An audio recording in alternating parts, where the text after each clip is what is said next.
reached the story of Antoine Dodson looking for the bedded shooter. I love it. Oh, ow, ow, ow, ow, ow, oh, yes. Road fucking rage, baby. Woo! Road rage that shit. Oh, shit. Oh, yes. Road fucking rage, baby. Woo! Road rage that shit. Oh, shit. Oh, yes. Road fucking rage, baby. Woo! Road rage that shit. Oh, shit. Oh, my God. Oh, my fucking God. Oh, my God. Oh, my God. Oh, my God. Oh, my fucking God. Oh, my God. Oh, my God. Big motherfucker. Oh, my God. He raped me. They are raping everyone out here, man. Fucking bedded shooter got me. Yoink. Come here, boy. Tell that, homeboy. How dare you try to rape my husband and my wife? Brother, tell that, homeboy. Are so dumb for real. Fuck your mother. Fuck your brother. Fuck your sister. Fuck another. Fuck your mother. Fuck your brother. Fuck your sister. Fuck another. The fuck are these chains for? I got chains, son. Hardcore, you don't use hardcore when there's chains on the floor. Teabag, teabag, teabag, teabag. There we go. Now we're fucking talking. Suck a dick. That's what I have to say. Suck a dick. Big fat one. We're looking for you. We gon' find you. We gon' find you. Wanna tell that, homeboy. Homeboy. Antoine Dodson, son. Represent. Confess. We're looking for you. We gon' find you. We gon' find you. Wanna tell that, homeboy. Homeboy. Go on, assholes. Better hide your kids and hide your wife and hide your husband. They're raping everyone out here. Woo! Fall off the cliff, asshole!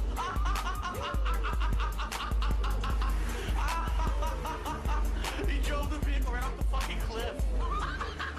They'll teach you to fight a war when you're ripping drunk, you asshole. They'll teach you to fight a war when you're ripping drunk, you asshole.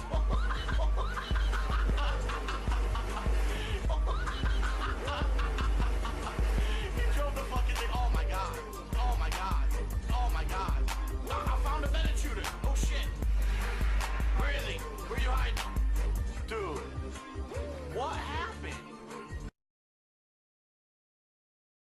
I'm not playing the game.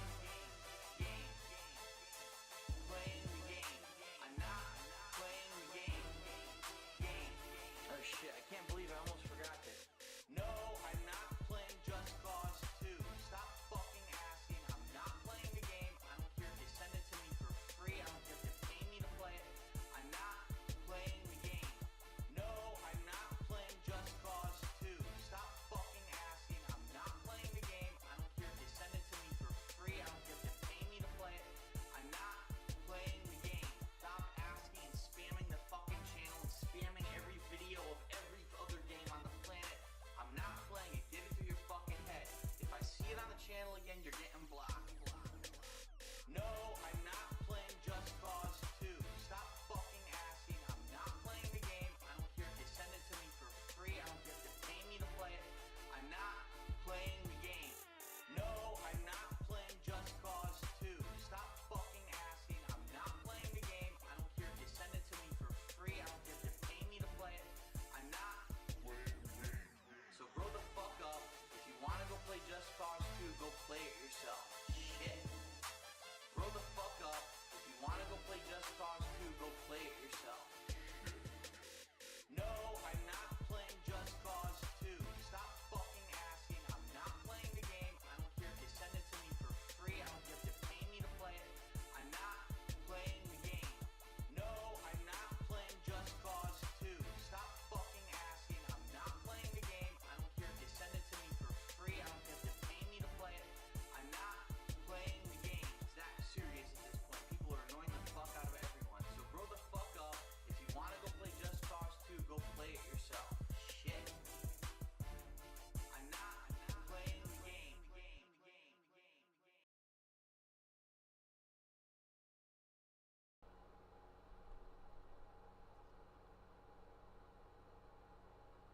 Hello, hello. Oh, the mouse messed up on the puppet, but we'll fix that later.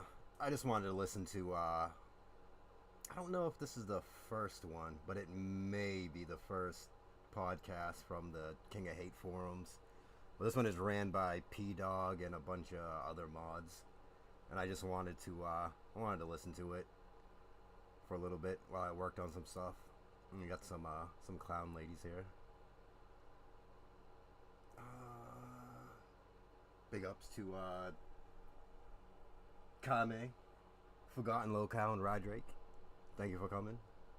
Not sure how long this will be, but let's see what we got. Let me know if you can hear the audio, because their audio is not my audio is not the great, but their audio is not that great either. So we may just run into some weird audio problems. But let me know if you can hear them, and also hear me when I talk over them. Welcome to the very first King of Hate podcast, and it'll be the first one, and hopefully not the last one. It's the pilot one, because we're still testing out on stuff. I am Pete, but many of you will know me in the forum as P-Dog, the person that's kind of done all the stuff leading up to the podcast. Thank you, Kame. I'm Matt. I think Papa Lou was in a Ice Yamamoto stream, if I'm not mistaken. Saki, also known as Riding the Blooded on YouTube, and my real name's Omar. Nice docs. Thanks, Omar. You may know me as Orion. My name's Rory. And the reason why we've been doing this podcast is because we have, I think it kind of all started from the thread. Also, if you're wondering what this business is up here, when Pope was gonna do restreams of that whatever the game that is, the One Piece game, I was gonna make custom thumbnails with cut out fucking sailors, and it was dark. You got Derek, Fat Cat, and Jasper. I don't know the name of the characters on the cartoon, so I just try to match them up as best as I can. But I want to do a DSP did a review of The Little Mermaid in 30 seconds when he was doing a back in the day segment, and I want to animate that, and I'm going to do it sort of like this. That's what the characters right here. This is going to be the Prince Charming. Damn, I didn't even draw the witch lady. The mermaid, kind of naked, might get in trouble. Well, doesn't have any body parts. She have a tail. There she goes. Where the fuck are the legs? Yeah, get them out of there. There's the feet. There we go. I think she's missing her hair, though. I just gotta finish a couple of those up. But while I listen to the podcast, I don't know if I'll finish any of that up.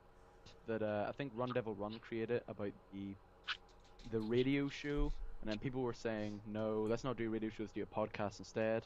Do what you gotta do, not okay. You know, everyone was saying do a podcast, but then nobody followed up on it. So I was kind of okay, you know what, fine, I might as well do something. That's why I do these sneaky streams at night. So I'll just. So I can practice streaming. I said I didn't really expect. Especially for the sound.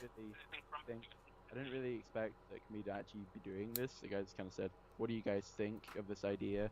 And then I got a lot of positive feedback. At first, people were a bit apprehensive. They were kind of "Oh, I don't know whether I was going to join or not." But now we're getting a lot of people wanting to join. So now this is our first lineup. Unfortunately, Doree couldn't be with us today because he is away somewhere. But hopefully he will be in the podcast. Who knows yeah, where? goodness knows where he's at.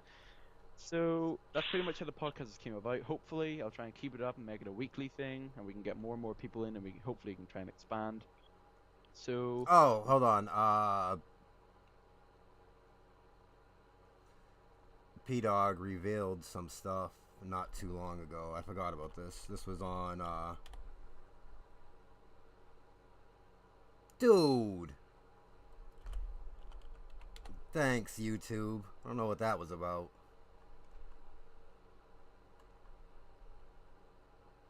Did I spell this wrong?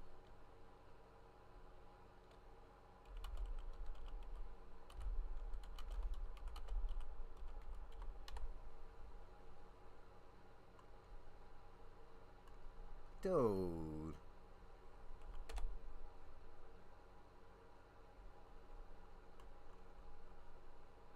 Hold on.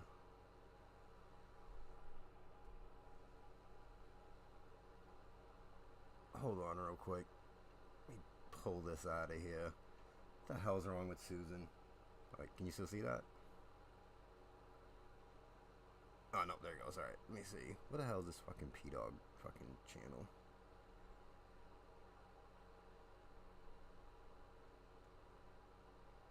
P-Dog was doing a stream where he talked about doing the podcast, and he revealed a little behind the scenes stuff. And I'm not sure why it wasn't. I should have brought it up in the beginning because it's kind of relevant. Where is this fucking video?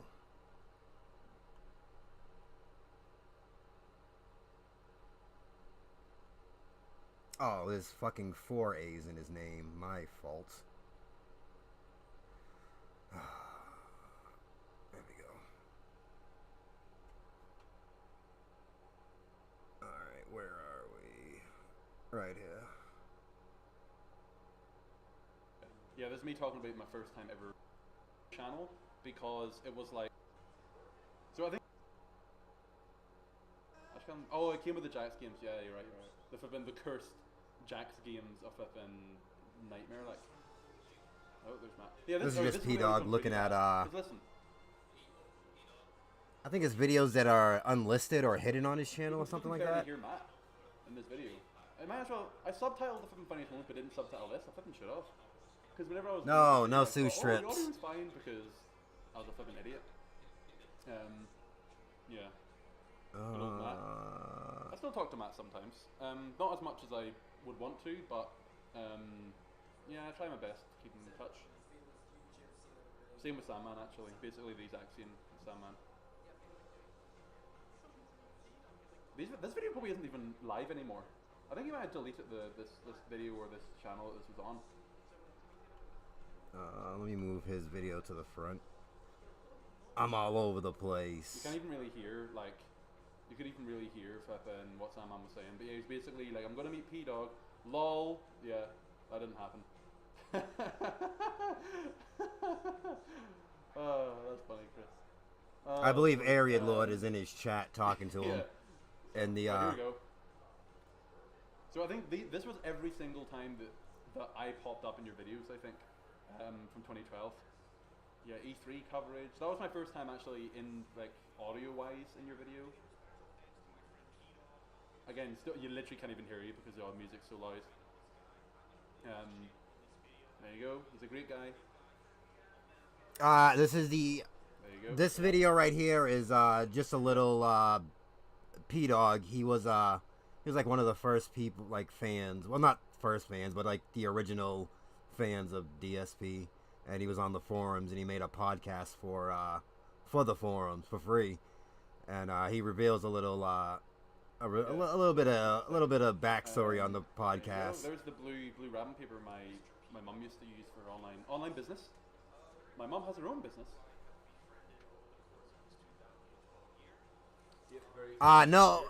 No, this video's brand new. This video's only 4 months old. He's watching like old videos of like him and Ariad Lord. But like when he's watching this, Ariad Lord is in the Twitch. I believe this is on Twitch. He has a Twitch. The Ariad Lord's on a Twitch. What do you call it? In the Twitch chat.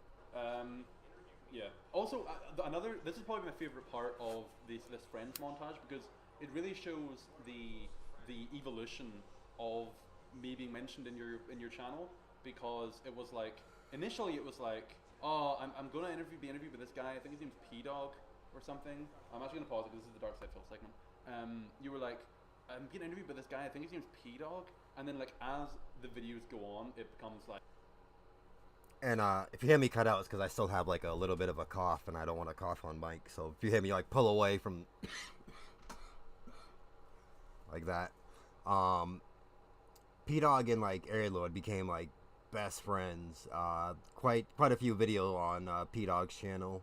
If you go have a look at it with him and Ariad Lord making fun of Phil with the unboxing the famed gout station. Like, oh, I'm joined by P-Dog, the guy that interviewed me for the podcast, and then it's like, I'm joined by my friend P-Dog, and then the No, that's thing gross, was like, Broderick. he's one of the guys I met today, and he's one of my like best friends. Like it just kind of it was crazy. Just I don't showing do the sick evolution of that ASMR. over the course That's of, like, gross. videos, bam, bam, bam, bam, bam.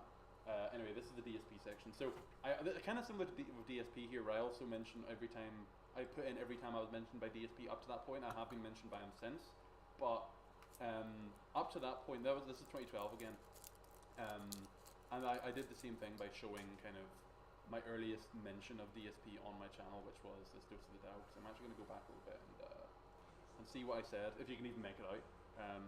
Let's find out if it even flipping happens. Here we go.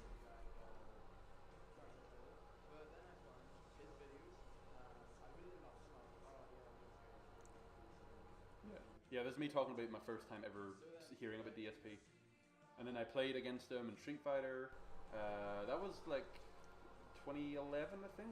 Yeah, that was I think the same month I made my channel. We were talking about King of Podcast earlier. Yeah, that's what we're gonna watch right there. There you go. He was a young boy. He just wanted to make a podcast. Watch how Phil treats him. Even find that. There you go. Very interesting thing about that one, by the way, is that I actually know what Ask the King that was. So before that, someone who wasn't me asked a question about the King of Hate podcast and whether he'd be on it, and these people was kind of like, I listened to you. It could be improved, which is true. But you know, if they keep doing it, then sure, I'll be on it. Which, you know, I could go into a bit of a story time and explain how behind the scenes he actually said no, and he was really flipping, and he said it was flipping crap or whatever. We had flipping investigator Chris who gave us that information. But then essentially afterwards, I then stopped doing it. But anyway, sorry. So he asked that question and asked the king, and then afterwards he was like, "Oh, like it's a group of guys that run it," which is a lie because it was just me that ran it. He was like, "Oh, it's a group of guys that run it and they do these videos, blah blah blah blah." And then he was like, "Oh, I don't know who it is, but if they want to reach out to me, then flipping we'll see." I wonder if P-Dog knew that there was the other one, because I don't know what the timeline was, but I'm assuming this was the first podcast, because the other one I believe was 2013, and this one is 2012 is this first episode. So I'm assuming nah, because that wouldn't exist. I don't know why DSP would think it was more than one person. It's because the other people are on it. That's stupid. He's a retard. He says it right here. P-Dog, Dark, Hakata, whatever, Oron, and a moderator, Beachy. They talk about Project 7. Let's let P-Dog finish. The next question was a question I asked that had nothing to do with the podcast. So it's quite funny how he was like, I don't even know who runs the podcast, but whatever. Anyway, the next question was from P-Dog, and it was like... That's fucked up. Anyway, yeah, it was the one at Too Many Games. It was the one at Too Many Games when Chris... I asked Chris, because I was a big sad loser, I asked him if he could spearhead a motion to get Phil, onto the podcast. And then, yeah, basically, Panda Lee was the one that told Phil, oh, like, don't do it. Because I was trying... so at this time... Yo, Panda Lee cock-blocked them. No. I had done Chris, I had done Foos. And then I was trying to get Kuro Shadow and or Panda Lee on it, not at the same time. But I was trying to get one of them on it. I was trying to build it up. No offense, Chris. But he was like the starting point. And then I was trying to build up, so I was going to try and get like them. After I got them, he didn't join because Panda Lee said that P-Dog was weird. Imagine dating Phil, calling other people weird. But or like Chet, I think was the name of the guy. The guy was in episode 3 of Project 7, like the acting pal who's in Chap, not Shed. But yeah, basically I did all that stuff, and I asked Chris to spearhead it, and then Panda Lee told Phil like, oh, the podcast sucks, the guy that does is really annoying, which is very ironic because she was the annoying one in that exchange. Oh, got her. Eat that bitch. Got her. But basically, I was trying to get her on the podcast, and she was she was 19 at the time, so like this is like whenever they were first dating. So I was trying to like get her on the podcast, and she was just like flipping being really weird and like was just saying really strange stuff.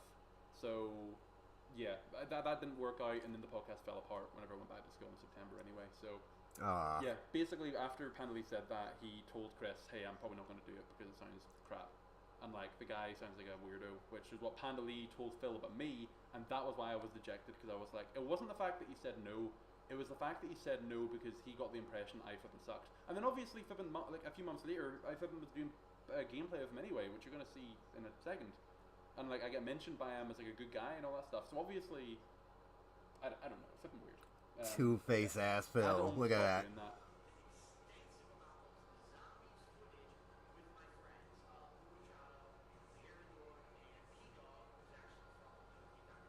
Media.com.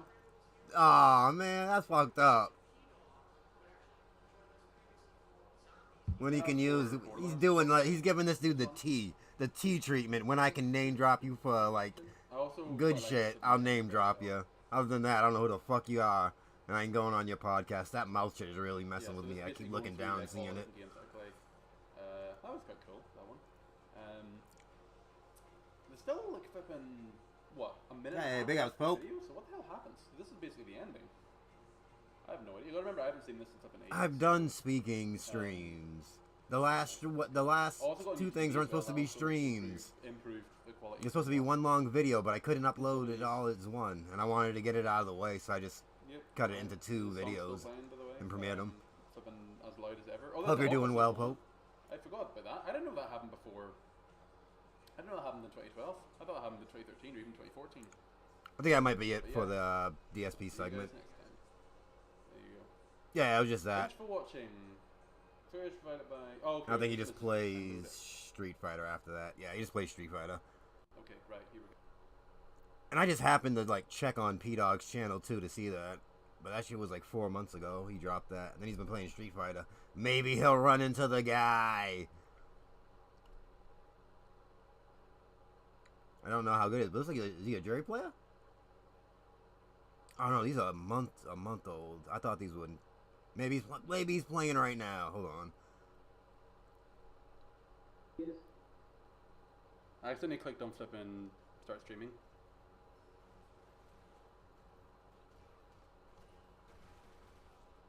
I don't know who the hell P-Dog Alright, is. here we go. He's a Ryu? Oh, Honda? good combo. Taz always has the most like unorthodox combos.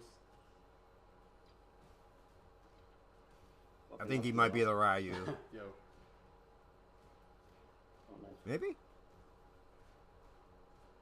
Is he watching these? Oh. In the corner though. Oh yeah, no, he's watching like his friends play. Get out of here. I don't know why P-Dog has a Tevin clip. I wouldn't say this lightly. I wouldn't say this to try to strum up attention. I'm very pleased with the attention that the strange playthrough has to see gotten. this Ooh, on my his man, channel. it's been live. It really feels like I'm old school Phil and I'm playing a game just like I used to back in the day. I'm joking constantly. I'm doing lots of the observational kind of commentary with jokes interspaced in. And so people have actually come out of the woodwork where I haven't heard from in a couple years. And I said, Phil, you know, someone told me you were playing this game, and I usually don't watch your stuff anymore. And I started watching it, and I couldn't believe how good the playthrough is. Thank Let's you. go. So if you have not checked Thank out the you. Mafia 2 Thank playthrough you. yet, so if you Yeah, have not that- checked through thank is, you. thank you. So I didn't believe see, good I the heard how good is. the playthrough is. Thank you. Thank So- you. That's a hot one. Without further ado, let's get started. Let's get So, started. what do you think has been going on in the forums recently? Like, I guess probably the only big thing that's kind of blown up is the is maybe DSP's thread on Project 7 making it like go viral. Oh, that was a good And I stream. got a Hope. lot of like feedback and stuff. I guess it's only because Phil was commenting a lot on it, and a lot of people were trying to give in their feedback. But unfortunately, like some stuff was being rejected or not. But I don't know. Apart from that, it's been a pretty slow week in the forums. I think. Yeah. Like nothing's really happened. Like no big things happened. There's been advertising for Project 7, but that's about it. Yeah. The only thing I can really think of that's come up is this I think this this might be complaints that Bleachy. people are getting Maybe. with the news team closing Oh, yes. stuff and then posting up new Uh-oh, stuff on the forum news drama. section. I know I've got a lot of heat for that. I've Uh, really been but in yeah, the this might be city of that, BG, so I don't really know what The where dude it's with coming the from. but I British think it was like kind of Hans accent or that, UK kind of created accent. a thread. yeah, well, Yes, I think. basically, Hazza, now that he's head editor, he's taken over Beach's old job, and he's doing exactly the same thing that old editors have done, which is when news comes up, and then news team does better job of posting that news, and they keep up to date with it and write it out better and update it and everything. So close down the old ones that are in the general news and then stick up new ones in the news thread. I mean, people get annoyed about it, but at the end of the day, if you want to talk about it, go to the news thread. Yeah, I guess. It's that simple. Yeah, I don't understand about that, about like stuff like that there. Another kind of thread news. I guess the only other thing that could happen is somebody found a YouTube account called Troll Drilled Phil, and somebody was saying, "Oh, I think it's Troll Drill from the forum," and then like a bunch of people were like making fun of it, and then we started coming up with like joke names for our Yes, new even videos on we the could use, like, podcast, we Troll bringing up Phil. trolls. Let's go. Some of the ideas were pretty good. I might actually read a few of them out, the podcast. I'm just opening the thread here. It's pretty original. I think it was the gaming doctor that submitted the thread, and the Troll Drill immediately denied it. But some of them was the reuse no, it was a the reuse suck DSP. Is uh I haven't seen this. it's in the haters it's in the haters section, and somebody just said, "Did anyone notice this?" And The infamous haters oh, section. that's got a lot of heat over like King of Hate's history. It was originally the trolls section, and then there's a bunch of crazy threads, and people were complaining that like the forum rule still existed in a part where they promoted that it wouldn't, and all there, and like threads are being closed. It's pretty funny. Another one is probably Amber is becoming like the biggest troll in the forum. He's like the local neighborhood troll, as he You can been do creating anything. I think threads and Ryan might have posting fell left, right, and asleep. center about meaningless stuff. About there was that gamer Nicole. Uh-oh. Amor- R.I.P. Gaming and Nicole. that was like absolutely crazy. Like a bunch of people, like he was like going haywire and that there, and people were saying, "Oh no, Amber hasn't taken his pills and all there," or somebody fed Oh. after midnight and stuff like that. That was really funny. And then Foes closed the thread, saying enough of Yeah. this, which I don't really blame her for it because it was getting a bit out of control. The way, and also Yeah. Gamer Nicole has appeared in quite a number of stuff, like over the past like couple of weeks about regarding her shutting down her Twitter and YouTube account. Well, not really shutting it down, but like refusing to make any more videos. And I don't think we should get into this here, or else my podcast is gonna get shut down immediately. But Oh. Wait a minute. that's That is quite a personal topic.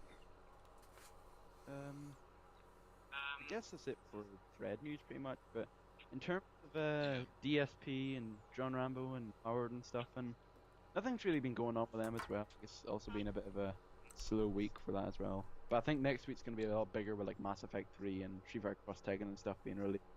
Yeah. It's gonna be a What do you think about the DSP video that he posted up today? oh, the fighting game community one. Yeah. Well, I'm actually a member of the fighting game community, and I actually didn't follow the story because I didn't really follow Cross Assault. But after No, neither did thanks I. to DSP's video, it was actually pretty horrific the way like how they're able to do that stuff to her. No, there's really I don't really like it's stuff like that there that really doesn't make me happy to be a part of the fighting game community whenever they're being like stereotyped like that. Because I'm friends with a bunch of people from like the fighting game community, like, and we would play games regularly on like the Xbox, and they're like they're some of the most friendliest people I know, and like then you come across all these other like idiots that are being sexist and racist and stuff, but I don't know, Yeah. nothing you can do about it though. I think it's the same deal in every gaming community. You're always going to get complete arseholes, and you're always going to get nice people, and it's always the arseholes that get all the attention. Yeah, it's just because like that's the annoying thing, because like friendly people. I used to be a part of the fighting game community for a little bit, and the thing about them is they take it Oh, this dude's too audio is seriously, super and low. just- I'd ask like the most simplest question on a place like Game FHQ, and they'll just jump down you, and they just start attacking you, and just be like, oh, you don't know anything, you're just Oh, a yeah. troll, and then they just immediately cut you off, and they just it's ridiculous, really. Yeah, like It really. Like- I know I have bad experiences with the fighting game community. Yeah. But, that's why I'm not a member of Shoryuken.com, because there's just a bunch of like elitist people that think that Oh, they're no. so much better than everyone else. Like seriously, like I joined and then I created a thread saying, "Oh, do you know how do you do this like combo or something?" And then everyone was like saying, "Oh, why are you even in this site? "Oh, you're a scrub. You didn't know anything about the game," and I was just like, Oh, "Wow, he got that's a bullied. really No. downgrading thing to hear from like." This is back whenever I like just picked up the game. Like I Yeah. was like 1 month into the game, and then I posted this thread, and everyone was all like, "Oh, I'm better than you. I'm so good. You don't know anything about the game. You should just give up." You know, it's really like, Because in I don't know. in any Thick other, Aussie in lady any was. other community, any other genre of game, not any other, because some are a bit the same. But in most of them, you'd ask them a question, and they'll be kind enough to give you advice about it, unless it's like a bone-eyedly stupid question. But in the fighting game community, it could be anything, and you'll get mature ones, and the majority of them will just be just elitist people. They'll just jump down you, they'll attack you, they treat you like crap, and it's ridiculous. that's why a Yeah. lot of people like are turned off by the fighting game community.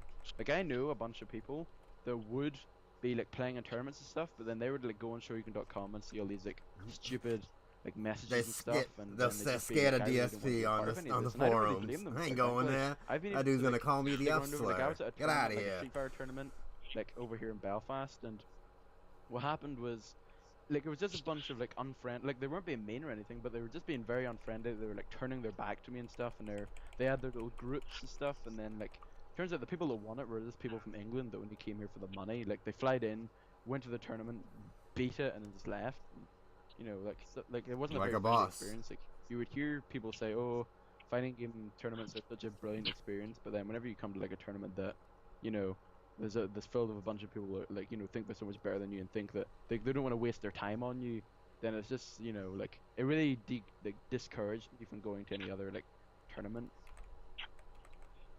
Yeah, they really don't do themselves any favors. You know, they're constantly talking about, oh, we don't get any attention, we don't get any attention, and then they act like arseholes and expect people to put up with it. You know. Stupid. But apart from that, there, Phil, he made, you know, the weekend preview. He made the channel update regarding just a bunch of general stuff he would be doing over the coming week. But then he also made his hateful truths on a binary domain. I think was the only. I don't. He didn't make one in SSX. I don't think. Can he even do that anymore, But Trunks? Wasn't KG he done the one dude binary that domain. Did did any of that you for see him? any like binary domain gameplay at all? I didn't see It any always of it, says to be like honest. webmaster when I remember him talking Oh, about his yeah, forums. that was like it's And it would part just 30 be, I thought he of just meant it was binary domain. KG Check it over out. there He's being doing that. very sexist and racist, but in a good way, in a nice, In a joking yeah, way. in a joking way. It was hilarious. It was pretty much alright. You know, this will make you watch it. It's a sex scene. There, now go watch it. Right. People have just probably paused the scene and just gone to watch it. Yeah, now. like I remember there's a bunch of thumbnails like of the two people kissing, and then I actually clicked in the video and then just to scroll the comments. Well, let's just say that just to scroll the comments, and people were like the highest rated comment was just people saying, "Oh, I knew all of you were here just because you wanted to see a sex scene." And I thought, yeah, that's so true, because you know the amount of people I see go on like Mass Effect 2 videos and stuff just to see like that Miranda sex scene and stuff. You know, ridiculous. Yeah. Just look at DSP's Azura's Wrath part 16. All the other views are like 10,000, 5,000. But that one part that has the thumbnail, the woman, it has like about what 300,000 Oh wow. now. Oh I'm no. not joking. Don't look now. I think They the were only other calling similar him one was out. God of War No. 3 on his original Dark Side Full channel, and that one, whenever he had like Miley Cyrus and who was it? Who else was it? Like three similar. Yeah, but it was like really No, funny. it, Cat like it Paul was like crazy, forum like, photos members, all over the place but and there's stuff. like that one two also, different a lot versions harsher of than the them. rest of them. There's like this Like- one and then I could be wrong. I think another that's one, something but I don't know who like runs League the or other something one. like It's that, like a or bunch of something other like- yeah, like a dudes. Yeah, like But like crazy. Oh, on the, this, the like on attention this that one, you horny get an teenagers interview would go with through to get some pixelated Ariad sections. Lord and Fozy. Anyway, he who's, gave binary domain who was a like the 7.5. coder, Do you like agree the with person that? who Do you like think, built the he deserves website, 7.5. and a couple other mods, I think. And on the other one, DSP I actually don't goes think I on the haven't other seen it in the game. podcast When I first saw it, for I thought it I was think it's a I think they only PS3, the other one only then put when out I like got 4 more episodes. into it, DSP was on the seemed to last be episode and they like never Black Hawk uploaded it in, again. in, The one thing what's P it Dog called, can Hateful hold over Truth. their head is Seemed to they have some he role-playing fucking elements, Yeah. and it seemed to got have, at least like a some couple unique things in episodes. it, but, I think there's a fair score. I think it could be a little bit lower, but yeah. Yeah, but I guess that's fine. I think it's reasonable, to be honest. Like, considering the fact that the voice chat, obviously they could have just gotten rid of altogether. I still don't get why video games are incorporating voice chat into their games and I stuff. thought he 'Cause ran the site, I think it was but I could Phil be himself wrong. that made a very good Well, point of why would you want I to? don't know Why would you people's rather exact, what would you rather do? Press a button on your controller, exact like your titles, but I do teammates know pick something, the or, lady like, was scream at like your TV like, and like I don't know what you be call look it, like a complete idiot, like a in front of, computer like, graphic, a bunch of like your they, friends, she put together or how just like by the itself as website well. worked. I guess that's And about it. I don't know if that would Pretty be much. like a coder or like The thing with something that, along though, those just lines. going back to that quickly. But she did it for Did free. any of you guys catch I think Phil's she only got PlayStation paid demo when playthrough? It was, she like, hidden asked for if she me, could so put her I own didn't even ads on the done website. any, I so- believe. I'll have to Alright, double check that, but she talks I- about that in I her only watched it episode. to go get the funny parts and put it in the DSP highlights, but that was about it. I watched a few. But this dude, well, he was using the super Kinect quiet voice dude, I think is control on the other podcast too, and I don't know if that's it's quite funny 'cause, the like mod you said, guy he's said in the or. past, what would you rather do, press a button or shout at your screen? And yet he Oh, was 'cause all shouting these at his people have screen instead got, of pressing the button. Well, I guess this one's tried out. I can't so, guess the like, accents just to from. I think give us an Dog's analysis like of it. Ireland or some shit like that. I guess the final thing we could say about DSP was if any of you saw the Syndicate bug at the very end of his playthrough. Oh god. Yeah, Oh, yeah. how the heck did we forget about that? I was about to move on to John Rambo, and I was like, oh flip, we did that. So, it was like crazy. Like the noises even continued on like the credits and stuff. It was like, what the heck? And you couldn't even care for the ending after that noise. Problem was that it was so annoying it wasn't funny. Even DSP couldn't do it justice. It was just like you expected something funny, and instead you just get ear rape. That's about it. Yeah, like people were like commenting on the video, like, "Oh, we expected a funny bug, not one that would like shatter our ears and stuff," which I guess is kind of true. I guess that's pretty much it for Phil. So we talked quite a lot about some very minor stuff that was going on, but I think we covered quite a lot. In terms of John Rambo, pretty much the only thing he put out this week was the show in which he had Hey, John Rambo update. Flip, what's her name? Oh my gosh, I am so unorganized. Oh jeez. But he had a special guest who was like a voice actress and a comedian who What's it called? She was in Prince of and Persia. she was in the Mr. Men cartoons and stuff as I don't know. Oh well, I know. I know what she Well, was let's in. check it out. It's a good interview. Alison Packard? Yes, yeah, Yeah. good job. Good job. I haven't even gone around watching that yet. Might as well do that after I've done this. Oh yeah, it's a pretty good show. Oh sorry, it's an excellent show. You've all got to check it out. That's pretty good.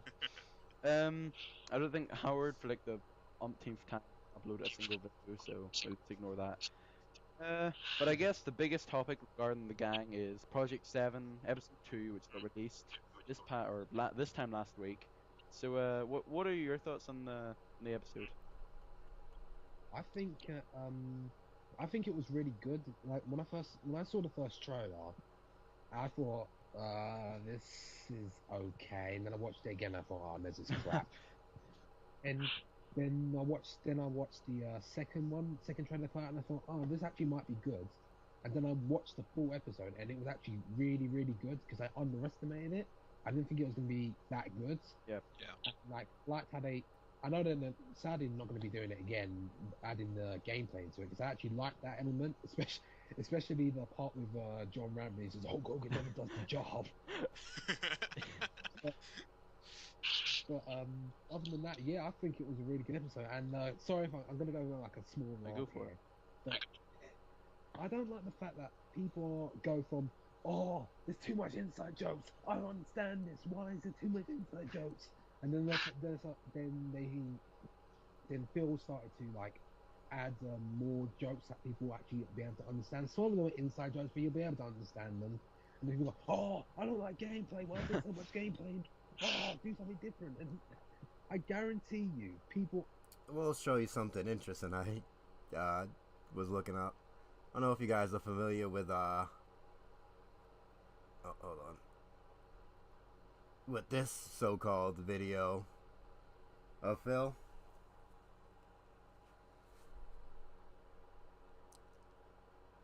it's something I know. I kind of looked into a little bit. Is this it? So this is the first frame of that. Can't really see like anything about the video, but we do have like 20,007 videos that we can kind of look up and see like what time period it was kind of around. So right here we got about 20,570, and guess what his profile pic was when it kind of passed it, but this is like June 28th of 2013. And there was some kind of change to YouTube's image. Like this was May. Hold on, let me look at it. May 28th, 2013. This is what YouTube's kind of like background was. It was like you could have like your logo go this way, but this is what I was looking for right here. How many videos?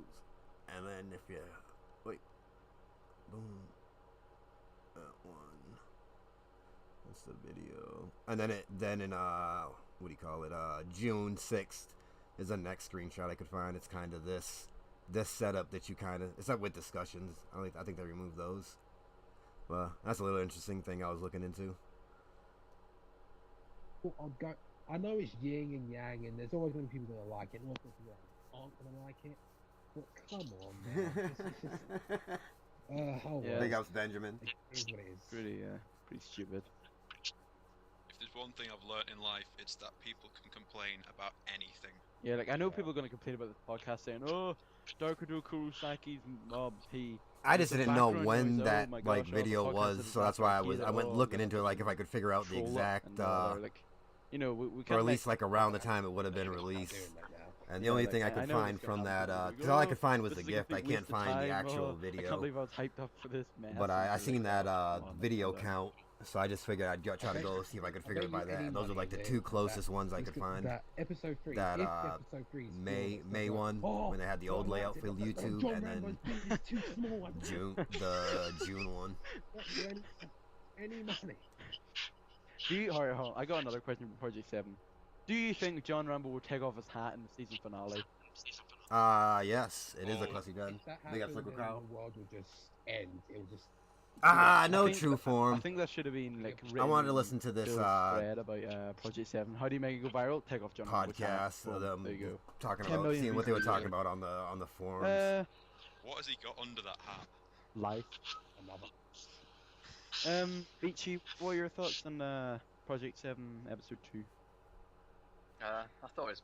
I really enjoyed it. It was very different to the first episode, which I liked, because obviously when you start a show, you want people to know what's going to go on, and I think he set himself up for a good third episode. from the I think second. you're just being toxic guy with two names. I do like Project 7 Episode 2 as well. Like, I think, you know, I think I do have the general criticism of everyone else whenever I say that the gameplay did go on a little bit long. Like, obviously, you know, We're it's gonna not, like, kick it's it not up a a bad notch. thing, but at the same time, like, How can I do this? you know, it seemed as if they put a bit too much stuff in it. Like, I think probably if I was to remove the gameplay set from that, I would probably remove the Modern Warfare 3 one, because it really Yeah. makes more sense. Like, obviously, cooking the grenade too long was like a classic, but I mean, jumping down that well was a bit confusing. I was like, the relevance of that, but it's fine. I think probably Oh. like people's favorite parts in Project 7. I think the general favorite part or the Metal Gear Solid 4 segment set. Whenever they're, I think that was my favorite segment. How's that for design guy with two names? Have an inside joke because you know how much Phil hates to install in Metal Gear Solid 4. Yeah, so, and then I think the other one was the Pine Sol joke, whenever, they were, like, whenever, John Rambo's line, what was it, like, I found a homeless guy, he's never played this before, and he's drinking Pine Sol. That was so good. And then, I think I said in the thread, I found it pretty crazy how some guys never played Super Turbo before can do a perfect 360 with Super Turbo Zangief, but, you know, I guess think about it. Some I'll let that Zangief rock. talk. If you did watch John Rambo Presents his show, one thing he said was originally they were gonna have like a little kid come up and play Turbo, but they couldn't get a little kid to do it, so they just So that was Andre, by the way, who was the homeless guy, and he showed up and he was all wrapped up and stuff. So they made it sure that it wasn't that you wouldn't know if it was him. And then another thing was, I think it was DSP that said this maybe on his like Twitter or on his a post in the King of Hate, but he said that originally they were going to include like a Dance Central scene and everything, and I thought that would have been really good. Dance Central scene whenever like he wouldn't know what he was doing, or I forget what that was, but Just flailing around. I guess we should get to probably one of the biggest topics we should talk about, and that is DSP's reasonably controversial threat on how to make Project 7 go viral. And he got a lot of responses. Everyone at the beginning was saying, you know, bad acting. You know, you have to fix the acting and stuff. And he was saying, no, we can't do it. I created like 3 walls of text about the acting, but that's fine. He said, oh, I'm not sure why.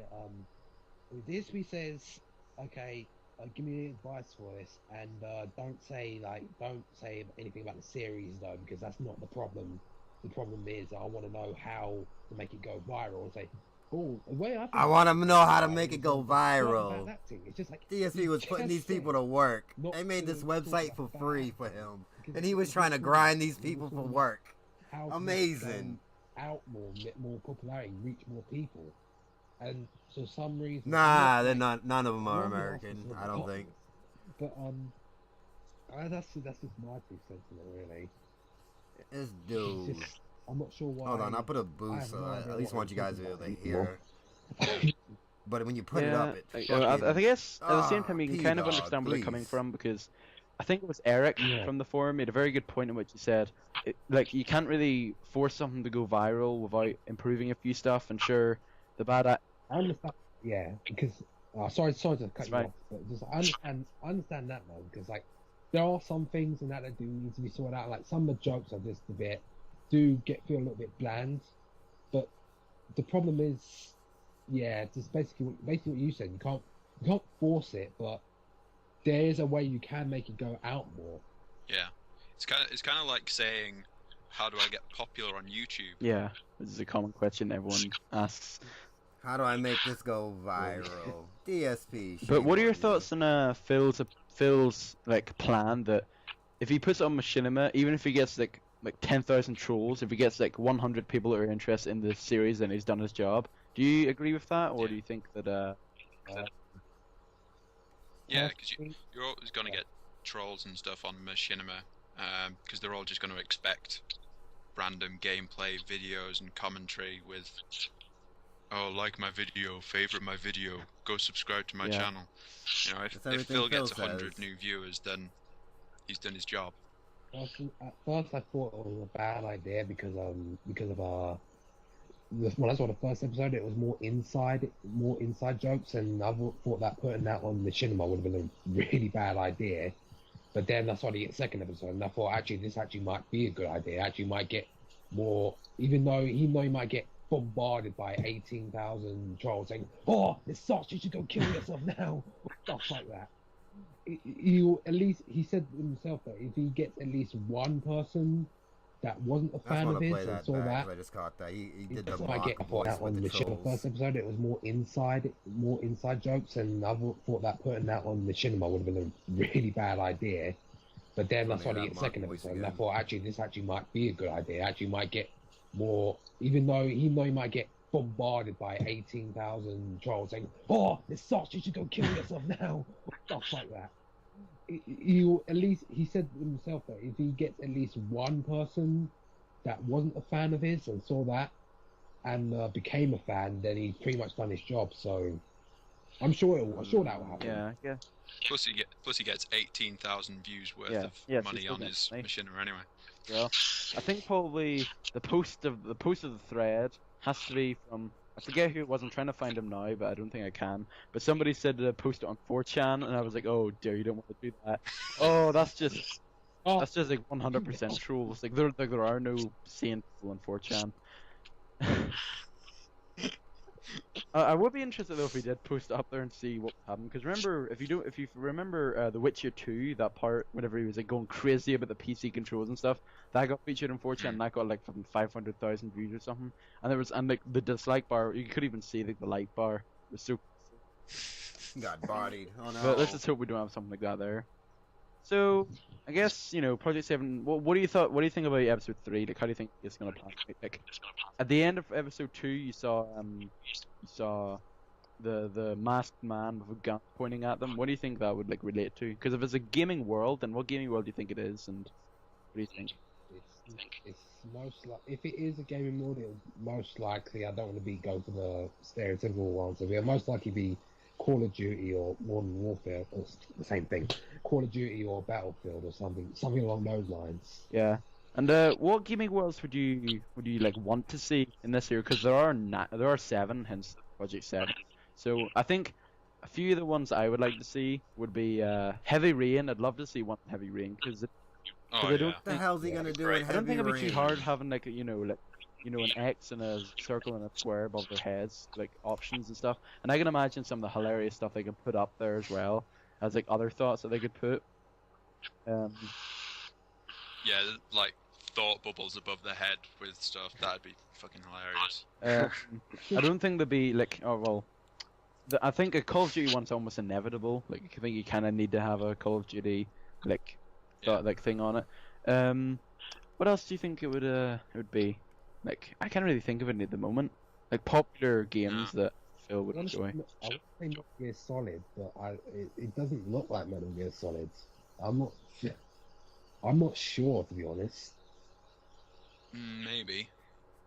Yeah, I'm not sure, but I mean we'll see how it goes. I really hope that they do go forward with a Heavy Rain idea because I think that would be a really good idea to have like a Heavy Rain segment. But I'm thinking about some hilarious like situation they could be in or something. But Very fun. What I'd really like to see, and if they end up doing this now, and I've already said it, then it's not going to be as funny. But what I'd really like to see is DSP backed up in a garage with a chainsaw, with a guy coming at him. chainsaw his balls off.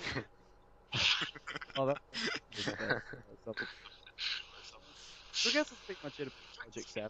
But what do you think about general DFP gaming was news right. that's been He going did on? the I haven't really been fucking following that edgy much, jokes for but the kids. seeing as we do have a few news reporters here, any crazy stuff going on in the gaming world? I think the biggest thing is Assassin's Creed 3. Assassin's Creed, are they? They're making another one, Flip. Yeah. I think Loads of info's come out of that in the last like 3 days. There was a big leak with the main character image coming up. I think on I don't know where. But yeah, after that it was like cover came out, and then Game Informer announced they were doing an April version of their magazine that was going to cover loads of info. And like if you go on Assassin's Creed Wiki, there's loads of images that have come up and loads of info that's come up that's been leaked through from that magazine. So like this ridiculous amount of stuff that they've added into it. So you can climb trees now. There's seasons in the game, so you're gonna get the same areas in summer and winter with snow. There's images of him like trawling through the snow, catching it all over him, and it's like it reminded me of that thing in Uncharted 2 where he's just going through the snow and tracking it all up. It looks awesome. Yeah. It actually looks like it's going to be in the 19th century as well. Wow. Looking at the flag, it's got 13 stars, and obviously I have nothing to that's, say. I never played when these America games. was first made. Yeah, it's American Revolution. Oh, is it? said. Oh, Yeah. So, yeah, really George good. Washington, and looks cool. very, very interesting. Is there any? I played I like think the first one thing a that I friend heard let me about borrow is it for a little this bit. is very recent, That but it was it. about Valve potentially making a gaming console. Oh, They yeah. called the Steam Box. I don't know why they're It talking sounds about really this. interesting. I DFP's think not playing on Chris console. or Get him you out know, of here. yeah, I mean on like, PC. or Mighty Furtado on YouTube. He made a really interesting video about it that I recommend you should all check out just to give him some publicity. But he said he was talking about it, and it was like I know it could be like revolutionary, like the way you could like connect your Steam with the console and get your own, and I think I do agree with him that maybe Microsoft and Sony and Nintendo should be a bit worried if this actually does go forward, because you all know Yeah. Valve, they make like top-notch stuff every time. So if they can really make this console be good and not like on live, but Yeah, I think it's if they do come up with something unique or something like that, Microsoft or Sony will most likely steal it, like they did with the Nintendo Wii. Nintendo Wii was basically not revolutionary, but sort of like with big thing, sort of a big idea. Yeah. And then like a few years later, they just like, we're gonna come up with the PS Move, and we're gonna come up with the Connect, and then the Wii just got Yeah. destroyed. And the Wii U Nah, I came still out, and think that the was a Wii's sort of a better. big thing. And then I heard a If you report. I want saw a something like report that, I wouldn't about a play month ago about something they doing the PS, same, whatever it like was, the the PS exact same Move. idea. or the So Connect. I don't know what's I going would have on. the It's Wii. pretty crazy. But do you think And that all I needed was one if game. Wii Valve Sports. were Let's to, fucking were to like go. make this console, do you think that it could very easily compete with like the big consoles of today? Definitely. Yeah, I think it'd be like a really brilliant idea if they did do something together. I'm not Especially sure. the fact Trunks. that This is they've said that it's going to be low 2012. cost as well. Like that's just Whatever Valve written all Steam over had it. going on then. And they also have a big, good fan following as well. Yeah. Pretty much everyone who has a Steam account is going to go and get one of these things. Even me, like I have a Steam account, Everybody. but my gaming computer is like so bad now, like I can hardly play anything. And if Oh, this comes no. up, I'd be like, oh, I'm going straight up, so now I can actually play my games again. Yeah. This is basically an introductory gaming PC. That's pretty much hit the nail on the head. You know, if you don't have a gaming PC because you don't want to spend 900, £1,000 on one, or however many dollars, you go out and buy one of these, and then you've got pretty much a gaming PC. Mm. My laptop Forgotten is so locale, close to how? crashing that I don't think it can even handle Steam. Like, seriously, you have no idea how hard it is to. I don't you- even you know if go on a I'll laptop be for about awake an in hour 5 and it'll hours. just go incredibly slow. So I don't think it'll be able to handle Steam or anything like that. Unfortunately. Yeah, like whenever I like run like Left 4 Dead 2 or something, and I just get pixels right up the backside. Like it's so, like I don't know. I don't think my video like graphics card and stuff is good to like run those type of games. But I already have like those games in my Xbox, so I'm pretty okay. I guess two more topics I guess we should talk about. I think one is pretty much UK exclusive, and this the big thing, the game will not be stocking Mass Effect 3. I actually almost forgot about this Yeah. until I just looked at it now in the forum. But that's a pretty big thing. I mean, where I live, like game is like the main, like the only game store I have, like locally. So this would be pretty crazy if they don't stock it, and then it's gonna be stupidly bad. The way that they're lowering and Yeah. all, like lowering, like I don't know, like they're starting to struggle pretty much. Well, I think this could be like the first nail in the coffin of Game Station, because if they're not stocking Oh, EA no. games, they're missing out on FIFA's, Battlefields, Mass Effect. You know, the list goes on. EA brings out so many games, so for them to not stock any EA games anymore, Yeah, they're gonna lose so much It's- money, pretty much. yeah, And also, you know, like in the UK, FIFA is so popular, so if they don't stock that, then it's gonna be crazy. I heard definitely. I heard horror stories about FIFA 12. I heard a lot of people bringing it back along with Call of Duty 3. No, sorry, Modern Warfare 3. I can understand that because Modern Warfare 3 is starting, like people are saying it's starting to get stale. Except for oh, I bought Elite, so I get 2 maps, and for for 40. Yeah, like, What is Elite? I keep hearing about that. I don't care for it, to be honest. Like Elite is such a stupid program, but that could be for another episode. But I guess Please the no. final thing that we should talk about is I'm not sure if it was this week or maybe last week, but Borderlands 2 was announced as well for Yeah. for I don't know when it's going to be released. I think it's probably going to be sometime this year, maybe next year. I don't know, but you know it's going to be interesting. I didn't really play Borderlands 1 because I was playing Fallout 3 by the time Borderlands was out, so I was kind of like, it's kind of like I always thought it was a rip off of Fallout, so I didn't really trust it. But some of my friends have said it's really good, and they're really hyped for Borderlands 2, so it's just gonna be pretty it's gonna be pretty good. I might pick it up. You never know. It's gonna be cool.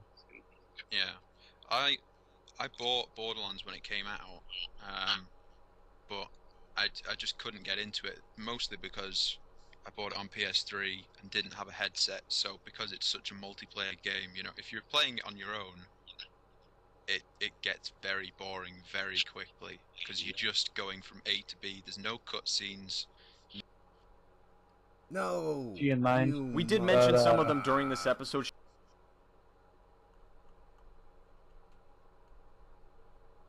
Ones when it came out, but I just couldn't get into it, mostly because I bought it on PS3.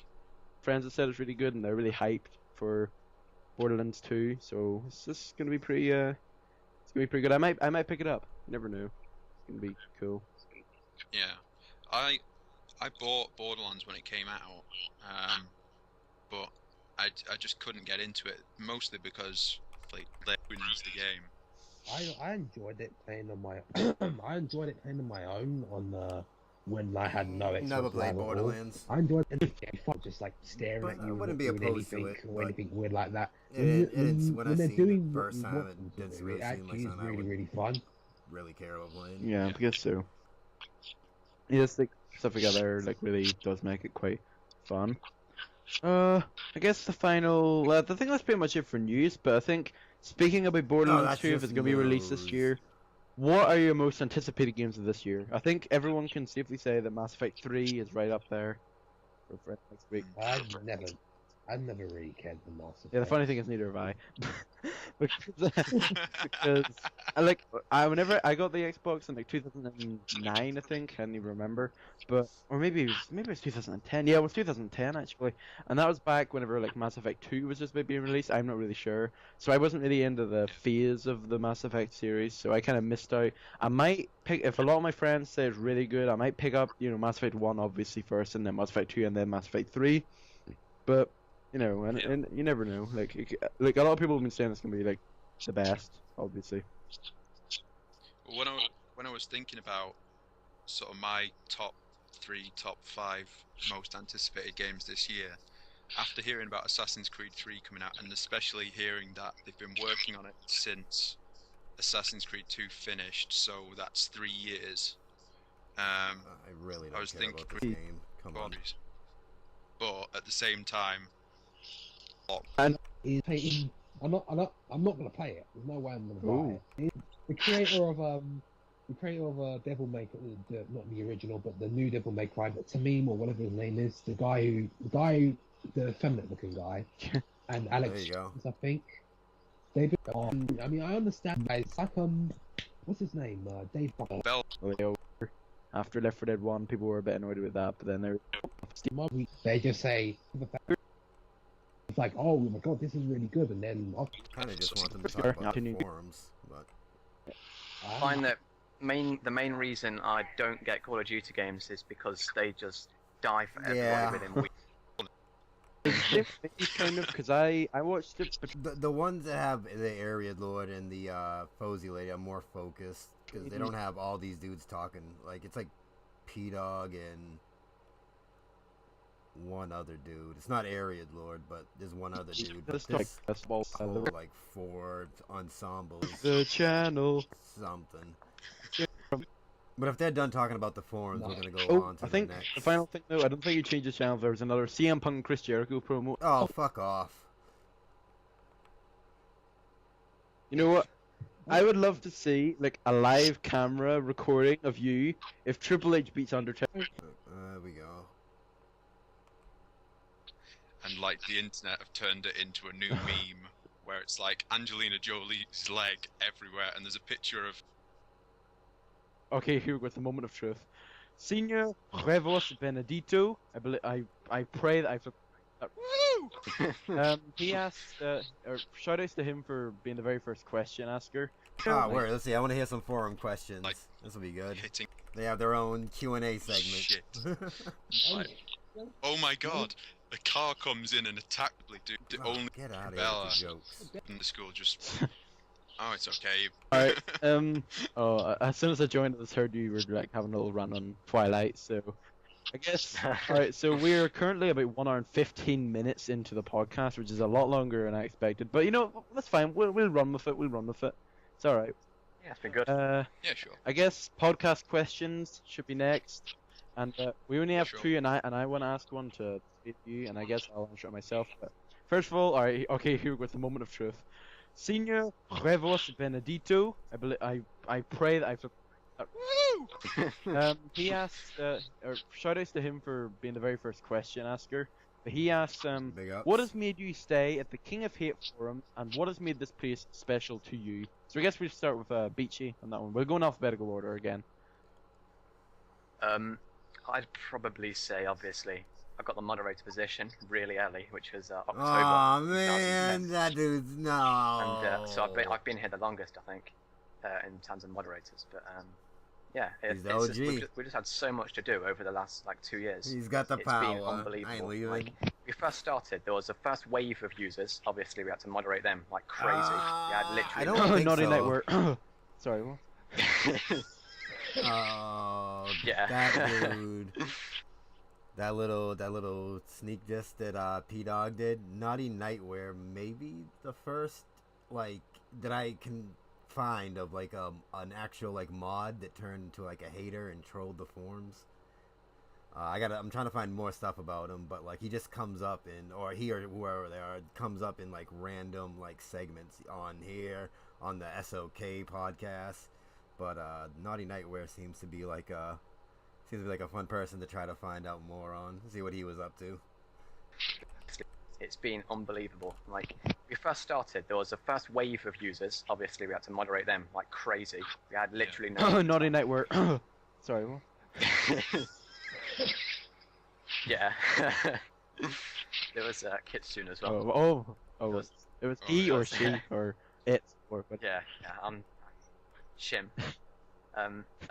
There was Ranculus as well. He was a good guy. He had something like 30 accounts. Oh. And yeah, the thing that basically made me stay was as soon as we started the community, there was such a bond between people because we all had a common thing to talk about. And obviously Phil puts out so many videos a day. We have literally limitless things to talk about every day, and that's probably one of the things that's like the glue to the community is all they can talk about is the topics guy. on speech. And Darkadu Kurosaki, what do you think? Hate my life, if you Oh, that's that dude? I was wondering which one he was. And just sign me out. Oh, did This it? dude's channel Anyway. became like Hollow What was Live. it again? It was like how Yeah, Kind what has of made clip the King of channel. Hate forum special to you, and what has made you like stay here? I know that you're a relatively new member as well. Like Yeah, but it's hard to explain it really. It's like basically most communities I go into, it's just crap or it's not really interesting or like it's going to be completely the moderators are going to be complete assholes. Game facts. But the thing is, it's just like this one, like the moderators are fair, even though I did like have a bit of a problem with a Beachy a few months ago. But like that's the past now. But like other than that, there's like I really like the community. I really like the moderators and the stuff, the kind of topics they talk about, like wrestling or anime or what else is there? Yeah, gaming obviously, and like DSP's gameplay playthroughs and stuff like that. And it's just like it's a really good community, and I could really get into it a lot easier, more than other communities. And they accept you for who you are, rather than be like, oh, you like this, you're an arsehole, stuff like that. Like other communities. And plus, because I became an editor so quickly. So like I don't post a lot of gaming news, but like when I do get quite good feedback from it. Yeah. So that's pretty much it. It is a very friendly community in the King of Fate anyway, like throughout all of the time. Like that's what it's been at its core. Like there's a bunch of friendly guys with all like a common interest in bunch of DSP, dudes and you're able hanging to out. branch out and talk about like anime or wrestling or TV or whatever. So yeah, it's a very like interesting experience, and finding everyone's all like laid back and stuff while still keeping like rules intact and all others. So I think it's pretty good. I think Orion, it was an O, so O before P. So I guess Rory, you're up. Yeah, pretty much the same stuff that you guys have said. You know, the community is really friendly and really good. And I think because we're all DSP followers, we all have kind of the same sense of humor. And Oh no. yeah, we talk about gaming, we talk about wrestling, we talk about movies and TV. It's a good community to be a part of. Yeah, I guess for me, it would be alright. Okay, here's the skinny. I might go on a bit of a run here, but I was actually, believe it or not, even though it says on my account joined, what was it, December 2010, I have actually been here since the first day of the King of Heat opening.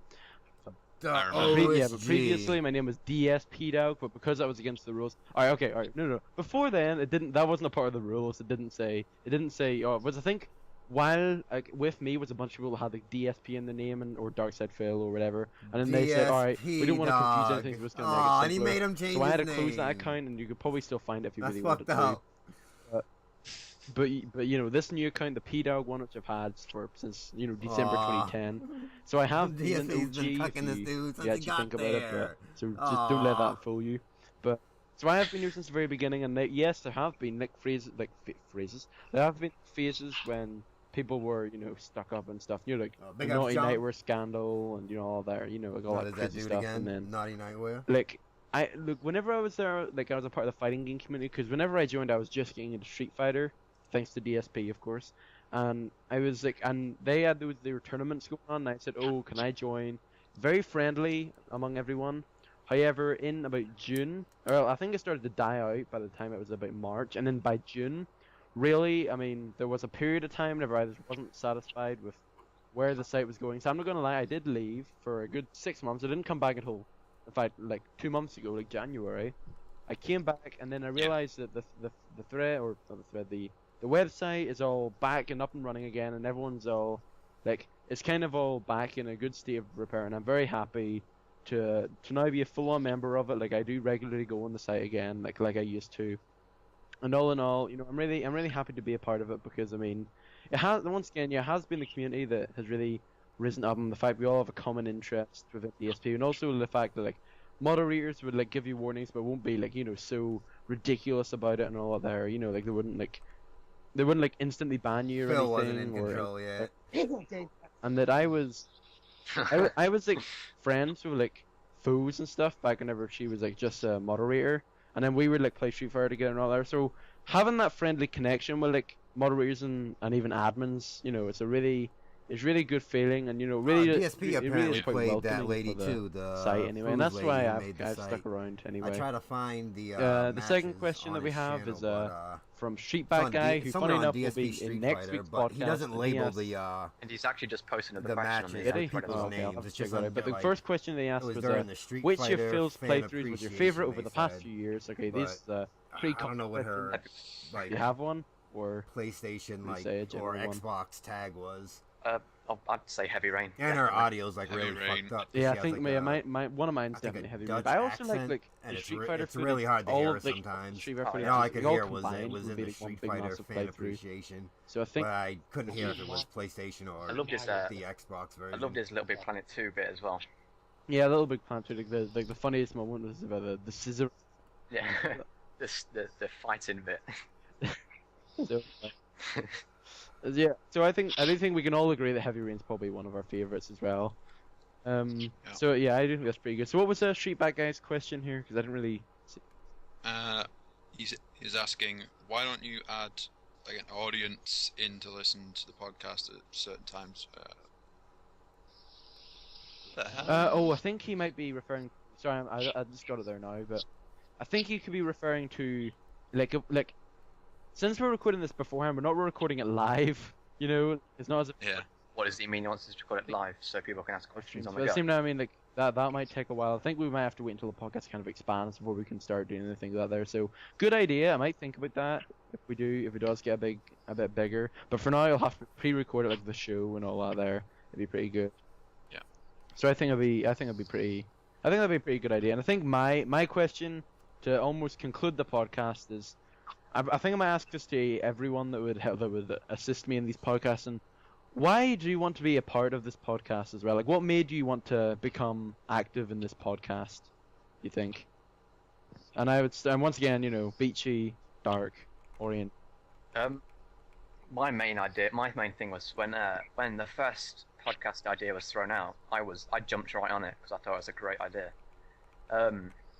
Yeah, I'm really happy you picked it back up because I'd pretty much forgotten about it. And this first one seems to go pretty well as well. Yeah, I'd love to see how the next load go. I guess so. And Dark, so I think Dark, you were like one of the first people to say to actually volunteer to be in this podcast, like the very first podcast. So what made you want to jump on and like help out in the podcast here? I just got a lot of free time. So it's just like I don't know, it's just like I want to like take part in something. Like I'm already taking part in the King of It's Faces the website, podcast guy with two names. but only briefly. And also, but I also wanted to take part in something like this as well, like something that will help expand it. Hopefully, try to expand. I doubt it. I don't think it will, but you know, there's always a chance that it'll help, like try to expand the website and also expand maybe even video popularity, whatever. I doubt it will, but I don't think that's just about it. Yeah, I guess so. And Orion as well. You were another like one that jumped straight on as well. So so yeah, same question pretty much. None of what unless they're talking about the forums, I kind of Yeah, pretty much the same blank thing. them I out. just I think wanted they're at to the end of this take one. part in it, and I guess probably Just I long love this stroking really- it. Get to this. So I guess that wraps up the podcast. thank God. I was Something more interesting. P-Dog and Ariad Lord discussing Project 7, I believe after it ended. Oh, Ariad Lord, go fuck yourself. June 23rd, 2013. The Writer's Block, and Ariad Lord, and P-Dog Project.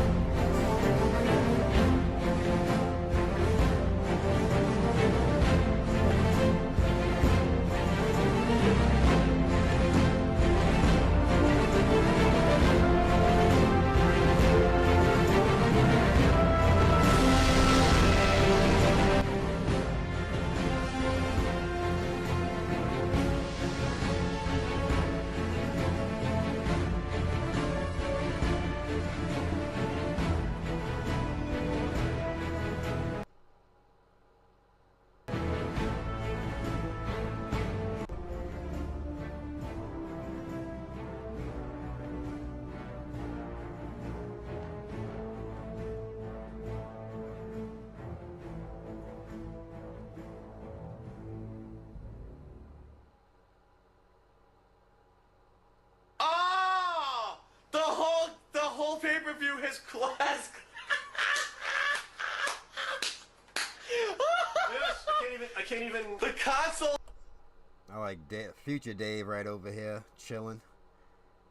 has locked. Enjoyed the pay-per-view. Had to cut broadcast. Hey, he's having fun. Look at this pose. All right, so we're gonna have to just Cena looks like he's doing the French mistake. Cena looks like he's doing the French mistake. Hello, fans and readers alike. Welcome to episode 6 of the Writer's Block. And I'm kind of upset that it wasn't episode 7, because then everything would have held down perfectly. My name is P-Dog. Alongside me, the R.I.P Lord once again. And we're doing something a little different this time, that we're going to do every once in a while. And it's almost like a subsection of To the Writer's Block, because we're not going to talk about writing or anything. Well, we are, but we're not going to talk about how-tos and stuff. Oh, the We're not audio going to in go this on, is you just know, oh, you should do this, you should perfect. do that, blah, blah, blah. We're going to do a dissection. Okay, I've got the frog right here, and I've got the scalpels and stuff. No, not that kind of dissection. We're going to dissect an internet series. Something that anyone that's watching this can go and watch right now. And so we figured, to mark the 1 year anniversary of the final episode this was released, we are going to do Project 7, which I'm sure a lot of you are big fans of, because if you're here on this channel, you've probably heard DSP's name being thrown around every once in a while. Well, Yes. you're probably familiar with the series that he did. It started in 2010, a 3-episode prologue.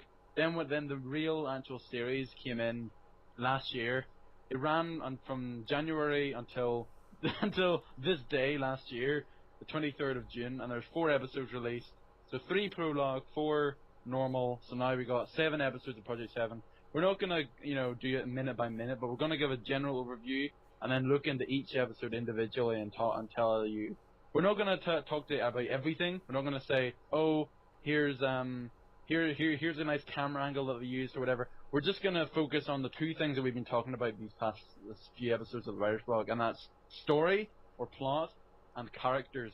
So we're gonna look at those 2 main areas in Yes. Project 7 and how it went down quite well. Now, the reason why we're doing this is because we kind of figured that characters is over and done with, and we didn't want to start a new series because something big is happening next week. Yes, and we will Something- save it till the end of the episode to reveal Oh, to you there what he that is. because- Well, if There's people there actually he is, wanna- Lord. People are going to enjoy the entire episode, but but Yes. we have a secret surprise. Yes, it's an exclusive. It's something that's never happened on the Writer's Block before. It's a new edition, and I'm very happy and very pleased that Yeah. it's happening. We'll get to that at the end. But first of all, I think obviously we should talk about Project 7, the dissection of it, and everything that Pete just explained to us. So, basically, Project 7 episode 1, or not episode 1, episode 0.3, I guess the you could call prologue. it. So basically, just to give you a little background, so Darkside Phil Burnell, he's a personal friend of mine. He's also Personal somebody that Pete friend. and I followed over Straight YouTube up and dick stuff. He has came a in quite- on he's his a knees. YouTube Let's presence. go. If you're a fan of mine for my gameplay, you probably know him because I've done lots of different co-op gameplay with him. Back Came so in I on think his obviously knees. we should He's talk a about friend of Project mine. 7, the dissection of it, and everything that Pete just explained to Let's us. go. So, basically, Project 7 episode 1, or not episode 1, episode 0.3, I guess the you could call prologue. it. So basically, just to give you a little background, so Darkside Phil Burnell, he's a personal friend of mine. I know his whole name. He's also somebody that Pete and I followed over YouTube and stuff. He has a YouTube presence. If you're a fan of mine for my gameplay, you probably know him because I've done lots of different co-op gameplay with him on my channel before. In terms of series and writing and creativeness, Project 7 was his first opportunity to branch out and do something different. Now, Project 7 originally started as a unique idea for him because it was something different, because at the time, in early 2010 when he started this, he had been doing playthroughs of different games, and this was a step in a different direction for him and his channel. So basically the premise, just to briefly, of Project 7 was that Phil was doing a channel update, and all of a sudden, he was talking about a lot of bad things that were going on for him at the time, and then all of a sudden he gets interrupted by this presence from, somewhere. You don't know where he is, and it's this guy wearing like a t-shirt over his face, and his name is Death Face. He's a villainous character, somebody that has a grudge against DSP. You don't really know why. And basically in the first episode, he kind of traps DSP in this environment and tells him that he's going to play the game that he hates more than any other video game he's ever played in his entire life, and that he's going to force him to play it and make him suffer because he has a grudge against him.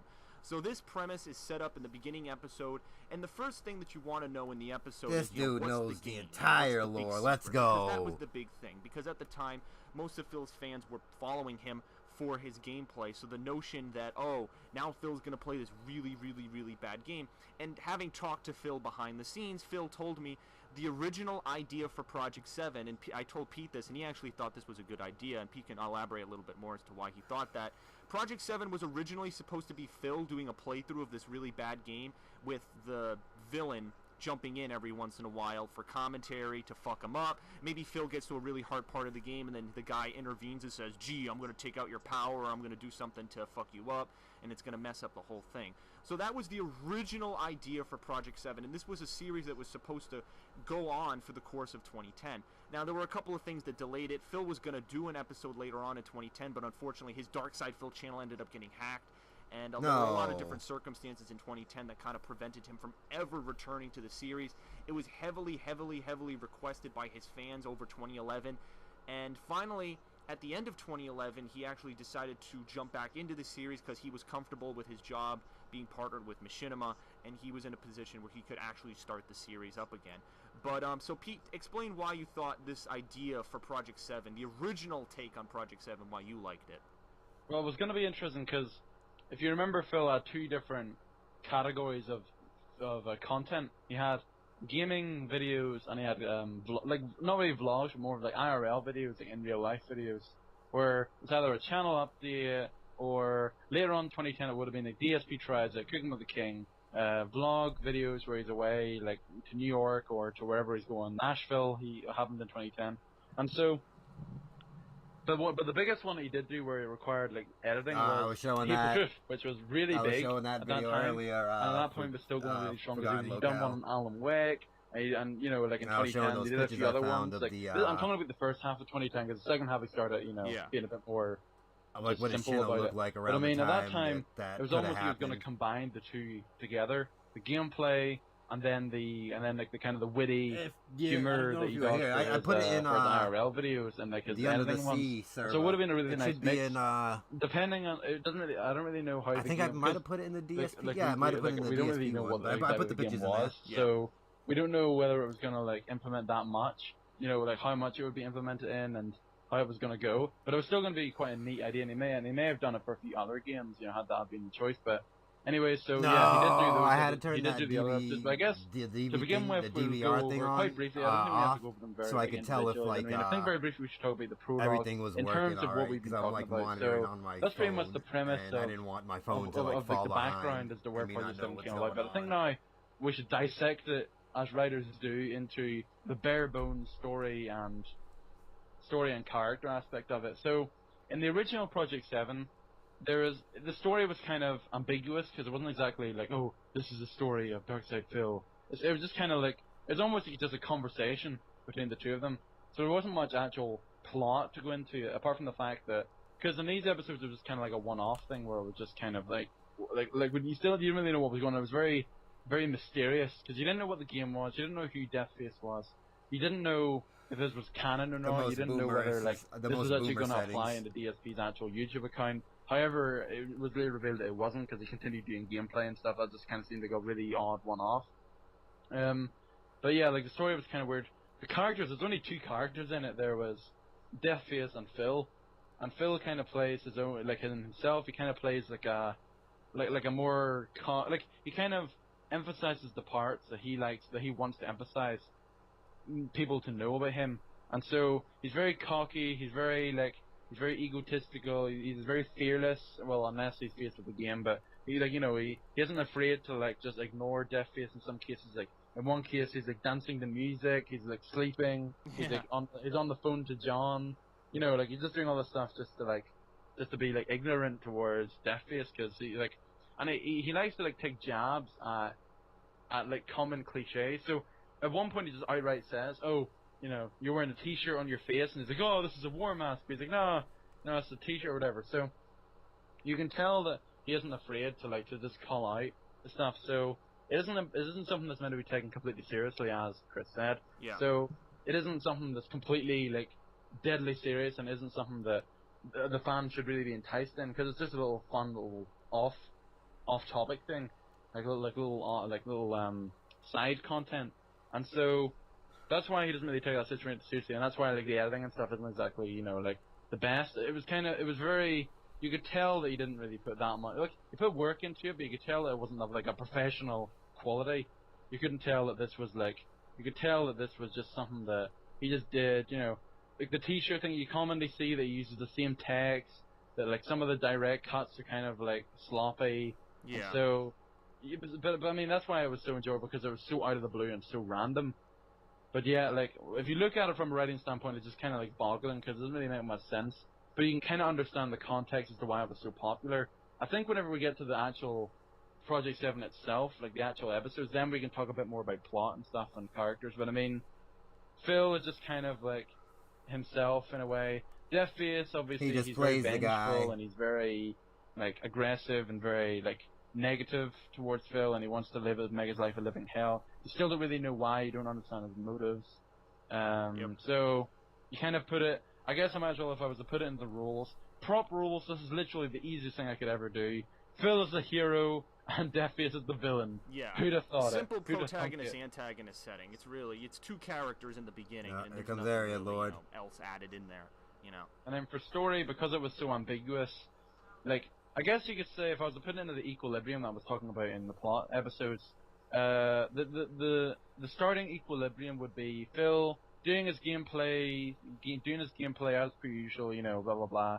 Then the breaking equilibrium would be Deathface actually playing the game. Like Deathface coming in, locking him in his condo, and forcing him to play the game. The chain of events would be what happens in the episodes whenever Phil is trying to talk his way out of it. He's trying to he's just trying to be like.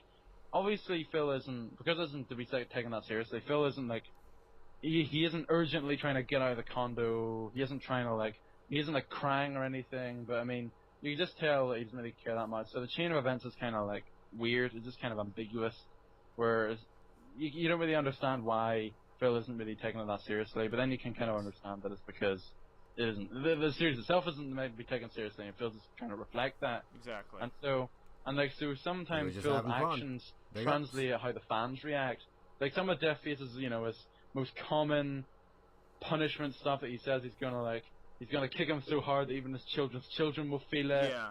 He's gonna do all this stuff, and it's all the cliche stuff. And so Phil's reaction to it is how we react to it, where it's groan, this kind of stuff. I mean, if you'll like it if you're a fan of his content, but at the same time you might be like, oh, this is kind of over the top. So I mean, if you are a fan of Phil's, you're gonna like his jokes more. But for the common person, I don't know how many times he's had this experiment where new people have come on the channel and they've seen his humor. Some people are attracted to it. We were attracted to his humor the first time we saw him. I saw him in 2008, Pete later from his dad. So, nice flex. You see how I do that in there? Stuff, letting you know who's alpha. That was the point. I met him first. His humor. Some people are attracted to it. We were attracted to his humor the first time attracted, we saw him. by the way. I saw him in 2008, Pete later from his dad. So, nice. Obviously new people get get flexed into his humor on, and buddy. stuff, but that's the whole thing that was that was the point that was driven across at the beginning. Project 7, the prologue was this kind of cliche kind of thing, from the very, very beginning. Project 7 was kind of this cliche kind of, it's serious and that Phil's being held in his condo, but here's a joke about it, and they were all inside jokes. Would you agree, Pete? They're all inside jokes. Like Phil starts playing a remix from one of his fans in the video, and he's doing dances, and he's talking to John Rambo. You wouldn't know who John Rambo is otherwise. So, but I would say that the prologue is a bit tame on it. It's not until you get to some of the references in the actual Project 7 itself, especially episode 1, that was literally that strived on the inside jokes. But I mean, I think in this one you don't have the odd one, but I don't think it was really over cumbersome that people would be unattracted to it. You kind of, I'm guessing that if you didn't really know who Phil was, you'd think that he was a complete douche, and you'd think, he is this guy thinks he's all cool and stuff. He thinks he's the bee's knees. But you kind of understand that is Phil's ego at that point. That's how he builds him up to look like. And nothing is more prominent in this series than that point. The Phil is he's all cocky. He isn't afraid of anything that Deathface tries to do to him. And that's actually get to the actual episode itself. And it's funny because we were actually pointing out that in whenever he's kneeling down next to the TV, you can actually tell that Phil's actually trying his best to reflect some emotion, which is something that was kind of shocking because we were saying just beforehand that he doesn't really take it that seriously, but in some of those cases whenever he's no, don't show, even though it's as trivial as looking at a game screen, he still shows this emotion that he's all scared about it. So he put all his emotion in those no's. But they're once again, they're more so in episode. And the physical motions of his body too. We were even laughing at the head nod, where he moves his head. He's like, "What did you just say?" He moves his body and his tone to the way that things are supposed to be. Well, it was almost like he knew how to act before. And I think when he went into the newer Project 7 episodes, knowing that it was a cliche, cheesy series, that was always the thing. Whenever someone criticized the acting on his videos, he'd always say, "Oh, it's cheesy. It's meant to be cheesy." And stuff. So I think when he acted, he went in with that mindset, knowing it would be cheesy, so he didn't try. I'm not saying he didn't try, but to an extent he didn't try with trying to act like he did in the previous ones. Yeah, it seemed like he tried to put a lot more work into the prologue, which is kind of funny because you see the prologue and you're like, this is so pathetic whenever you compare it to the previous one. But in a way, it kind of seems as if Phil that was his brainchild. That was the thing that he was really proud of because he made it all entirely on his own, and it was something that he didn't have a camera crew, he didn't have other people like Howard and John to help him out. That was all him.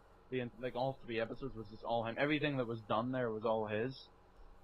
And so I guess you kind of get that kind of personal pride whenever you watch them back. You can kind of tell that Phil's quite pleased with himself, and because they're a huge hit as well. Because like I was saying before, they were a cult hit where people were all of a sudden this is so weird, it's so bad, but I love it. That obviously was going to be a big morale boost, and it was a big motive for why he brought it back. So I guess, do you think that would be it for the prologue, or do you think there's any other points to make up? Well, I mean, there was wants to talk more. Other than he like wants to the be references, smart. like we said. Fucking nerd. I'm trying to think in the last one where he went on that big, like he's trying to. I think Pete would agree. The main focus of the first 3 prologue episodes was on the game. What's the game? Because most of episode 3, most of episode 3 are like of the prologue, like that little mini series, those prologue 3 mini videos. It was all about what the game was. He goes on this spree of trying to give hints, like there's no Halo on my head, and then he goes on a rant saying all these bad things, like he's like Dan Affleck, Bill Murray, like he goes on this big thing trying to give hints and clues as to what it is. And even at the end of the episode, it says, "Did you follow the clues?" and all this stuff. And then it says, "Next up, Project 7, Episode 1." Like after that, because the goal was to do, like I said, Phil's original idea, which was to do a playthrough of this really bad game and have this kind of acting on the side to reinforce it. So that's really all I think we have to say about the prologue. But the prologue did its job, and that's why Project 7 was so demanded after that. All the videos was just, most of Phil's videos. And he admitted this in the fact video we watched, the frequently asked questions video that he put up. The number one thing over the course of that year, the most demanded thing was Project 7. When's it coming back? Even on gameplay videos that had nothing to do with Project 7, people were spamming asking when it was coming back. White hot So popular. people wanted it, and they liked it. It was something unique. That was the thing. His fans could see the uniqueness in it, and they wanted that kind of content more and more and more. So, But I think it's kind of a case of, it's weird that we didn't even know what he was going to put out with the next Project 7. Because we didn't know if it was going to be like a playthrough, jump cut type thing, whether it was going to be the same as what he was doing for the conversations with Deathface, or whether it was going to be what it eventually became, which is almost like how does he describe it? I'm trying to remember how he described Project 7. If he was to say a B what movie is Project 7? he was saying like a B movie is cheesy comedy flick. Yeah, and the comedy gaming type. Yeah, he was saying the best parts of my humor and John Rambo's humor and Howard's humor. It's like all these different pieces of humor that are put into this through our acting and gaming talents, I think was the way he put it. Basically, a contemplation of different things that you like about Phil's atmosphere and his channel and stuff, kind of put into an acted setting. And so, everything you like Project about 7, me, the official series, it's a lot more straightforward, I think, than the prologue. The prologues is so full of mystery. In the actual episodes, then I think we might as well start calling them the actual the prologues is out of the way. Now we're just going to start saying episode 1, episode 2, episode 3, episode 4, as in the actual episodes. So there's no more confusion between what's the prologue and what's the actual. From here on in, we're just going to talk about the official episodes. So we have these episodes going on. Yep. Initially, the story is kind of, we didn't really know what the story was going from episode 1. Episode 2 was a very lengthy, it was a very long time until they explained about the gaming parts thing. Yes. The first half of the episode kind of didn't really make much sense. Well, it did in a way, but they kind of overblown. I think a lot of people agree with that. And then episode 3 and 4 were prime examples of what the series will become. And people would say that episode 3 was the start of finding out what is Project 7. Now we actually know what it's going to be. Because in the previous episodes we were kind of we don't really know where this is going, and now we kind of know what it's going to be. So basically, I guess to give it a very quick overview of what the story is DSP has been trapped in this condo for two years now, playing this really bad game. Obviously, like I said, it's non-canon. Obviously, he wasn't trapped in his condo playing this game for 2 years, because otherwise how would he be making videos for YouTube? So obviously this is a fictional storyline on the side. So Phil's been trapped in this condo playing these games, or playing this game, entitled 7, for 2 years, and Howard and John Rambo decide to finally break him out and try to find out what's going on. Once Howard gets in and finds out that DSP's been playing this game and he's been hypnotized to play it, then he's able to make him come to. And then it's kind of funny, because after episode 1, whenever they get to Howard, I believe it's Howard's house that they get to, at the very end of the episode, DSP's about to announce what the game is, but then afterwards he forgets about it. That's it. You don't hear anything about the game 7 itself, and so the title of the series is kind of confusing after that. But I digress. So then you discover, after a very lengthy examples as to how DSP's lost his gaming powers and Deathface now has them, they find out through a magic camera that Andre has from Respect the Pact, of course, as blatantly said in episode 2. DSP, John Rambo, and Howard have to go to different gaming worlds across all kinds of genres in order to get a piece of DSP's gaming powers out. So the two examples that they show are that DSP got his action gaming powers from a Metal Gear Solid, Call of Duty-esque world, and he was able to get his platformer, retro type gaming powers from the Mushroom Kingdom, pretty much. Yeah, the Mushroom Kingdom. Yeah, and then at the very end of episode 4, they kind of revealed that he was going to get his survival horror gaming skills back from a haunted house. Yes. It was going to be from other places, but that never happened. And unfortunately, yeah, we'll talk a little bit about why the series ended up the way it is. I mean, most of this stuff is public, but because and I'll say this later on, I was actually supposed to be an actor in this series in Project 7. I spoke with Phil quite in depth about how we were, and this was a year ago at this time, in June 2012. Before we went to Too Many Games 2012, we pretty much hardcore were talking about, I remember I offered my house as the haunted house, and we were kind of just going over how we would make this 5th episode. Phil bought props at the store for it. It was supposed to be a Halloween. Could have met his dad again. Big ups. It was supposed to air for Halloween, and also, I don't know, a little insider thing. Episode 6 was supposed to be a holiday episode. It was supposed to be a Christmas episode. So I'm not sure what he was playing with that, but that's all I don't know what gaming he's insane for Christmas. Episode, but yeah, but that was supposed to get a break or something. Yeah, that was supposed to be the original plan. You have a good night, Forbidden Lookout. Thanks for stopping by. And then episode 6 would be the holiday Christmassy themed episode. That was supposed to be the original plan before things kind of went south, and we'll talk about that later.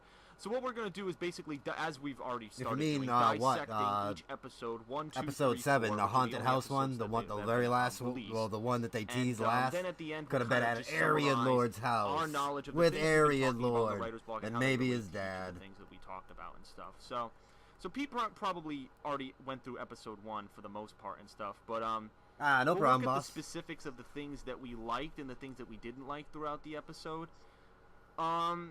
I think, should I address maybe the acting of the characters? Should I go? I guess it's inevitable that we're gonna have to talk about it at some point. Yeah. But, the overall presentation of this episode, basically, in how that, you had 3 people pretty much acting. You had Phil, John Rambo, and Howard. Then you had Deathface, which was just Phil or John's voice modulated. But Deathface was always spot on because of the modulation, and you couldn't see his face. But the other, Phil, I know, again, as we mentioned, Phil's goal for this was to make it a cheesy series. So it was never really gonna be this ultra serious, it wasn't gonna be like a drama, like what R.I.P and the Chief has become now, like this drama kind of series where each episode is character centric and everything's kind of revolved around what's going on. It's funny because there are parts of the Project 7 that revolve around a plot. Let's talk about the plot, because one of our previous Writer's Block episodes was about the plot. As Pete said, Phil's stuck in his condo after 2 years, non-canon, and John and Howard have to break him out. He said non-canon, like Code says, not a sponsor. It's kind of weird because, they go to his house, and they make jokes like, John, how'd you get here so fast? Then they go up to the door, and there's always an opportunity for a joke. Again, the series is comedy-driven, so there's always an opportunity. Like, John's trying to break down the door, and Howard's making fun about his, oh, that gym membership's working for you, and they're joking about that. But then, I'm going to say this, they're banging on the door, but Deathface said something. He said all those, in the prologue, he said all the doors were rigged to explode. But then they bang on the door, and all of a sudden it opens to this portal. When was the portal explained? Was there always a portal? Was that is that how he got in? It was kind of weird. I didn't really understand that. It seemed as if the two of them weren't linked together. Yeah. It seemed as if the stuff, apart from the very first shot, which is of Phil sitting down playing the game, that was the only thing. And also the beard is kind of not really explained. But, well, I get, no, sorry, he didn't have his over time. Yeah, over time. Yeah, it's aged over time. Sorry, that was a fluff on my part. But, no, But no, I see what he's, because it seemed as if the two of them were different things. Where apart from that opening sequence, that was it. That was the only thing that correlated. The rest of it was just kind of like a new beast. It's as if it wasn't even the original Project 7. This Project 7 was a completely different thing, which is what Chris said.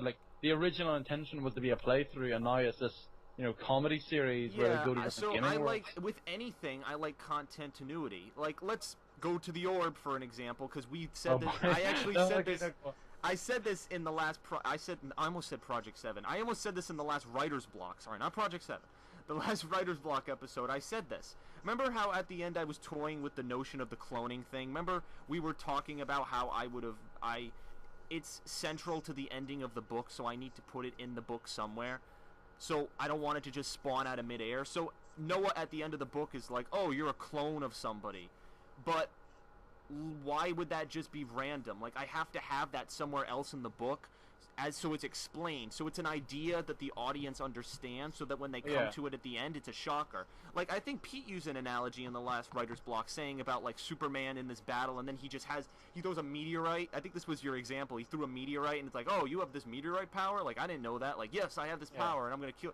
Like, like the audience feels cheated because they're like, well, we didn't know about that, and the audience always has to be right. That's like the key thing. The audience always has to be on the know and stuff. Yeah, unless you want it to be a shocker, but that has to make sense.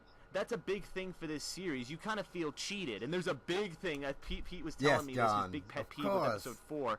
You feel cheated because there's things that aren't continued, and it might seem fluff. Like if you were to ask Phil, he'd be like, "Oh, that's just who cares? Like, come on, man. Like, why?" Well, of course he's the writer and he's like the main developer, so he's obviously going to be biased towards his own product. Yes. So he isn't going to say, "Oh, well, I do agree that this is not very good." Like he's obviously going to be like stand by it, especially during it whenever it was being made, and he was praising it to be like the next best thing since sliced bread. Yeah. Ooh. And so it was kind of like, and you commonly see like arguments in the YouTube comments and even on the forums of people saying, "I didn't like this episode because blah, blah, blah, blah," and then there'd be like a huge argument, huge being like another war going on. Yeah, exactly. Yeah, I mean, obviously writers just like me, like. Just like me. This dude loves to throw himself in a conversation. My books in some form. Like, I remember, I don't know if I've ever mentioned this. This is actually the first time I'm mentioning this. I actually signed up for a website 2 years ago called autonomy.com. It's a website where you can put your book up, and the top rate, it's almost like YouTube, because you can rate books. Like, you can rate a book and like a book and share a book. And the more likes you get on your book, the more it gets noticed, and the more people can read it. And I guess if your book gets liked enough, then Amazon.com actually goes to the website and picks out different books to publish, and those people get actually published. But it's like YouTube. It's just the popularity system. Like, oh, give me likes and thumbs up. Like, it's just the and how you abuse the popularity system. So that's why I don't agree with autonomy.com. But calling this random website out. That's a form of promotion. When I gave my book on that website, basically there was like a 40-year-old guy. Remember, he said, "Oh, I'll share my book with you if you share yours." I shared the orb to him, and he read it. And this is a 40-year-old guy who's been writing longer than me. Like he has way more experience than I did. And he actually liked it. He's like, "Oh, I really like this story." He's like, "But here's just the little changes with grammar, and why does this not make sense?" And this, but his critiques were just little, and I actually agreed with some of his critiques. Maybe not all of them, but some of them I agree with. When people criticize my work, I'm open to the criticisms. If I don't agree with the criticisms, I'll kindly say I don't agree with it. But I think Phil has to learn that, to how to he can apply this to YouTube as well. Hint, hint, wink, wink. But taking criticism with the writing that this he does guy's with always Project 7 sneak and dissing stuff. this dude. If someone's criticizing, "Oh, you didn't act very well," "Oh, this," but of course, if it's just blatant, like, "You're horrible, your whole series sucks," that's not criticism. But if it's constructive criticism, like, "I didn't like how we weren't told about the like, why is the doors, I thought they were rigged with explosives, why is there all of a sudden a portal that just comes out of nowhere?" That's a criticism for this thing, and and Phil can explain what his thinking was, or say, "You know what, you're right." So well, one of the things that he always criticizes is, "Oh, if you're going to constructively criticize me, I want you to say what you would say." But they're doing the job for you then. Yeah, you're the writer. That is the area, Why Lord. are you passing off your ability to make this series onto the... And if you don't know who the Ariad Lord is, he's like a super fan, and he met DSP, and he asked him to meet his dad. If I could find the fucking video. Boom.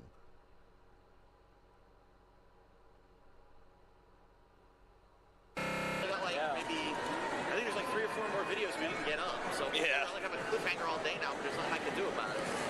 So Yeah. That's pretty good.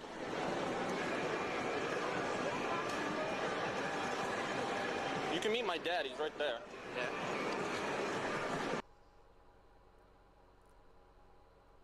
Oh. That's pretty good. That That's awkward pretty head. good.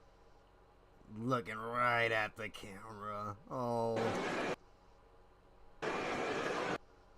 Oh, we're all just awkward now. To the point. You can meet my daddy. Yeah. Oh, I missed it.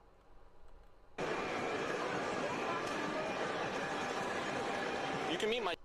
He puts his whole body in it. His whole body got to turn the point. Meet his dad. He's over there. Right there. Yeah. Come over if you want. I don't care. You? Oh, he has a bag though. That's why. Oh yeah, you get in trouble. Shake his hand, Phil. Evil. That awkwardness happened. Viewer, they're the viewer, they're the audience. You, as a writer, if you know this is what you do for a web series, you strive to know how you can make your product better, how you can improve each time. If you're putting that off on your audience and complaining and saying that no, it's perfect the way it is, that's almost what it feels like. Phil's saying no, it's perfect the way it is, don't need any changes. Yeah, look how much I've done for this, so you should you know, take it with a pinch of salt. I got sunburned, my voice got shot, so that's my excuse. Oh, some little inside references there, which we'll explain. But yeah, that doesn't make for viewership. Like, you're not gonna bring people in. You're pushing them away the more you do that, unfortunately, just in my opinion, and Pete would agree too. So obviously we just went on the usual writer's block tangent, where that has nothing to do with the story or the writer's content of it. tangent. I think we'll Yeah, call the it the writer's. writer's. You might as well you might as well just put that up, like warning, you know, writer's tangent ahead. But There's I mean, at least one in every single episode. Yeah, so I mean, so there's our one. So there's our at least one. So But we for might episode just one, get some of these two. I think what I was saying before was just talking about episode 1, where, you know, you have inside references where, you know, Howard almost knocks over Phil's camera with the sorry, not the Wiimote, the PlayStation Move controller, and, you know, the acting, again, it's cheesy. It's not really great. You know, Phil is trying to recover, like, as they're going through the portal. Like, you can see that the acting's not that great. I will give Howard a lot of credit in episode 1. His acting was good. Like, the face expressions. I think Howard was the best in every episode. Well, excluding episode 3, but that's a given. Yeah. But I think he was probably, like... So Howard, if you're watching this, I know you're not, but if you're watching this, you know, credit to you. You were, you know, he did I a think good you were job. best. Yeah, he did a good job with the acting, and for not having any acting experience, just like Rambo and Shout Phil, out to Howard. That's pretty freaking good. So I had to give Rambo, not Rambo, Howard credit. Rambo, I think, and Pete would agree with this. It seemed like it was almost like a lot of what he was doing, he was a joke. Like, as he was acting, it seemed like there was a joke behind the words he was saying constantly. And this is his this is his persona on his YouTube channel and such. So it's not much of a surprise. Ramboja. I am the Ramboja leader, etc. Yeah. I mean, that's his John Rambo Presents YouTube channel and what he does on his own stuff. But when he's in a web series, I think he didn't get the notion that he had to change his persona. I think that was everything he does is so centric to, you know, his whole Rambo thing, kind of laid back, just kind of making the off comment. Even in episode 3, they make a direct reference to him being Rambo. And then Rambo makes his own joke, like he's on the phone as they're trying to Howard and Phil are trying to get out of Phil's place.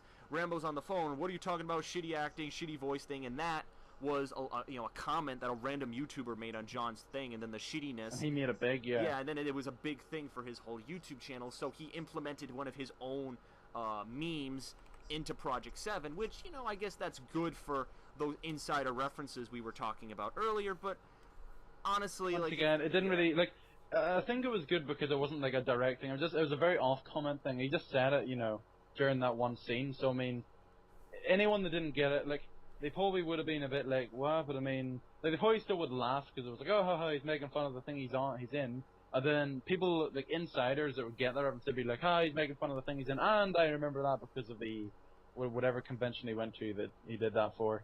But actually, you know, I will give Rambo some credit because in Schnauzman and Hole Punch, he improves a lot in Schnauzman and Hole Punch. I think. Perhaps maybe we'll have an episode where we decide. We might just do Schnauzman. Yeah, we might just, but that's for a later episode. We won't talk about that right now. But yeah, so that Barry was Lowe Rambo. doesn't want to give the content out for free, dude. I could see making an attempt in some parts to do good act or, you know, really well acting and stuff, but you know, obviously it fell flat in some areas. It was kind of obvious that he was just saying it Some to of say some it. of the stuff he did, like it seemed kind of improv, but it just didn't seem that well. Like I'll give a direct example. In episode 3, I believe. Yes, Yep. I think it was episode 3. Whenever they were in the portals, and then Howard, like, because the running gag was that Rambo isn't affected by the portals that they're in whenever they're traveling the gaming worlds. Whereas Howard and Phil, at first they were reacting to it, and then in episode 3 it was revealed that they were only acting, like they were only like joking about it, or didn't really mean. I don't really get the actual reference of it, but basically Howard says, "Hey Phil, you know, what's the point in this?" And then Phil, like, and I think they should have stopped it there, but then Phil looks directly at the camera and goes, "Eh," and like raises his shoulders, and I'm just like, like, you know, you don't have to like enforce something. And then similarly in another part of episode 3, he shoots the OJ clone in the face. Like, it's funny because the OJ clone's shooting inside like a cardboard box, and you Yeah. see DSP's gun like in his arm coming out from like a wall and shooting him. Yeah. And I mean that's all well and good, but then Phil, being Phil himself, and his, you know, like being the ego Phil that's in that series, he comes out of the wall, you know, raises his other arm to a fist and like nods at the camera like, "Yeah, look at me, I just did that." And it's just Yeah. kind of like, okay. The other like, you kinda thing that get I the hated, picture. my biggest pet peeve out of hey, all 4 P-Dog, episodes you is better in be episode careful. 2, when Probably there's a why I knock didn't come on on the door and Howard podcast. opens the door, and Howard turns to the camera and says, "Oh, look, it's Andre from youtube.com/respect the pack. Come on in." And then Andre says, like, "What's up, guys?" It's almost like it's just like you're like that you know you're watching. It almost breaks the 4th dimension. Have you ever heard I think that that's saying? the point. It was supposed to break the fourth wall. Yeah. Yeah, it was weird. It's like I don't like that, but if But yeah, this once is again, no consistency in it. Like that was completely a one-off. like, yeah, Yeah. that like, you didn't see in any other episode. There was no consistency in that, like breaking the fourth. It was just maybe Phil would argue that would be a part. That was, you know, it was so random that it was funny, but at the same time, like it still just kind of feels like, okay, like once again the audience feels kind of cheated because they're like, well, why do you acknowledge us but then not acknowledge us? And that can go both for DSP always looking directly at the camera. Maybe that's a bad habit of his after doing so many, Yeah. you know, videos looking at the camera. Or Howard's one-off comment on the episode 2 and whatnot. So, I mean, that's the kind of stuff that's going on. But I think, again, we're just talking about stuff in general. So I think, like I said, we didn't really have like written guides or schedule. We just kind of like go on our thoughts about this kind of stuff. But yeah, so continuity is quite a big issue. But that was like the main gist of that kind of stuff. The continuity of it was just kind of like a weird thing about it. But I mean, like I said, I think Phil had written the story to not be too in depth. It's not like something like we're gonna reference it again, like R.I.P the Chief, where initially it was written very simple, like just okay, joke, end. Whereas now there's a lot more depth into everything. Yes. The characters and stuff, there's a lot more depth to it. Phil is more of like the early R.I.P the Chief, where it's literally just joke here, joke here, joke here, joke here. And it's almost it's funny because it seems like Phil needs to make the same mature cycle that John did. Because think about John's mature cycle. Do you remember the pinnacle of the ridiculousness? Remember Endgame, R.I.P and the Chief, with the drug dealer, the cocaine drug dealer that was staying over John's house? Yeah, it was so. Yeah, we're talking about John Graham, not John. Yes, Rambo. John Graham, the maker of R.I.P and the Chief, which we might actually dissect later. I'm spoiling all of our ideas, but it's fine. Well, not spoiling because we don't know if it's gonna happen. or not. Yeah, but it'll happen eventually, I'm sure. But basically, it's It'll happen It's eventually. like He'll this make it. He'll ridiculous force you scene to do it, where P-Dog. This Russian guy shooting this drug dealer in the house. The toys are watching, and it's like this mess of like flour and blood, and like he's dying. Remember how long it took him to die? He's like, like he just keeps like there's like shit coming out of his mouth, and even Arbiter says just die already. And then that was supposed to be the end of the R.I.P and the Chief series. Like that was it. Like then they're moving to L.A. and that's it. Like people felt betrayed, like, wow, that's really sucked, and that's why John realized, oh shit, that wasn't a really great way to end it. So then that's why he did a season 4, and he's like, and all then right, he had a season 5 and a season 6 and a season 7. he did a season 4, and he's like, all right, guys, I think I'm taking the series in a different direction. Everyone responded so positively to the direction he did in season 4. Then he's like, oh, I feel motivated to do season 5, and season 5 was the first time there was a story for R.I.P and the Chief. The whole season was based around a story. And then he's like, wow, people really like this. Now I'll do season 6. Then after season 6, he was so burnt out. He's like, all right, guys, one more season and that's it. So he's currently wrapping up season 7. But I think Phil would have to go through that cycle in order to get... I think he would have just done that one off and that would have been it. I don't think he would. I think after he had done the Project 7 itself, after he would have just done, we have no idea where the story was going. Like, we don't know who Deathface is. We don't know, like, any of that stuff. Like, all the big things, like, apart from the game, because now, like, they completely eliminated that from the equation in episode 1. But, I mean, still the big things, who is Deathface? That was, like, the biggest one. Who's Deathface? You know, will DSP get all his gaming powers back? Will there be some sort of intervention? Chris brought up an excellent point of what if the camera got stolen by Yes. someone like Deathface, Because you know, the something camera, like that. this is revealed in the second episode, Andre's camera, when he clicks the camera button, zooms you into the gaming world. It's basically the thing that teleports you back into the gaming world. And in episode 3, he uses this ability to zap a spray can into the gaming world, and in the gaming world, when he sprays it, it takes away Gaseous Snake's gas powers, and they're able to defeat him. So this camera has been shown to be useful. It's useful in episode 3 for helping them defeat this villain.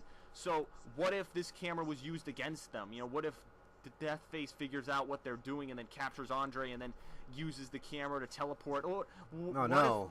here's an idea. What if there's a car going down the street? He zaps the car into the gaming world, and then the car's still keeping its momentum, is going into the gaming world at them, and then they have to jump out of the way. And then it blows up, and Phil's like, damn, that was a close one. Wouldn't that be cool? I think that would be a really cool scene if that happened. Just Yeah, playing but I that mean, well, I think from what we had seen from every episode of Project 7 release, even including the prologues, they're very simple. Like, there was no room. Like, we were talking in episode 2 of the writer's block we're talking about here. No, I think it was episode 2, episode 3. I think it might be in episode 3 about plot, where plots can go, like, there can be so many twists and turns and stuff. Apart from, obviously, the big reveal, which would be who is Deathface, there really didn't seem to be any room in any of the episodes for any twists or any, like, shocking moments or whatever. Apart from the fact that you could argue that maybe, like, Mario being a bad guy could be, like, but it wasn't really, because literally seconds after you meet him, he's doing certain rude hand gestures behind their back, so you instantly knew, oh, okay, he's a bad guy. You know, there wasn't even any subtlety to it. It was just like, okay, there he is. He's being bad. There you go. Yep. So, He's I mean, being bad. it just seemed like every single episode was going to be like that. We're just going to be very simple, where everything was just going to be, like, laid out. Okay, here's what happened. They're going to start off here. They're going to have some conflict. There's going to be a main bad guy. They defeat the bad guy by some means, and then they get one of the gaming parts, and then they get transported to another world. Like that. Yep. Just, It you know, seems watch, like- rinse, repeat. Yeah, it seems like the watch, rinse, repeat cycle. And the only two oddball episodes are episode 1 and 2. Episode 1 establishes the scene, and I think we're pretty much done talking about episode 1. The only thing, you know, they have a gaming reference at the end. They, like Pete said, they almost yet again reveal what the mystery game Yeah, it was. was. And, all of And a then sudden- it ends just like the prologue one ends with the no. This is a running. This is something. That's the only thing that was actually continuous. The no at the continuous. end. The continuous thing is the no. At the end of every episode, Phil says no because something's gonna happen. You know, like no, and They always end like in like conflict. actually, end. one exception.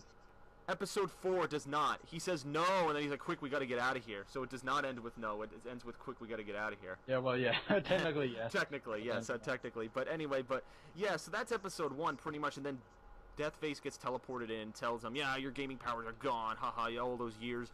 Apparently, the 2 years he was trapped in his condo stripped his gaming powers away. They figure out it's No. true. And then so episode 2, directly relating to that, basically they're testing the theory. Oh, did my gaming powers really vanish? And honestly, yeah, this And- could oh have my been God. like a 1 minute segment. Honestly, this could have been 1 minute, but they literally spent like 100% more than that. They spent- basically transition to like every game. They go from Mario to a wrestling game, like Royal Rumble, I believe it was. They go Yeah. to old games like Star Fox, and they go to like really old games. And I'm sure old timers would probably be like, I remember that. You know, it's The like a shout out boomers. to old games and stuff. But Yeah.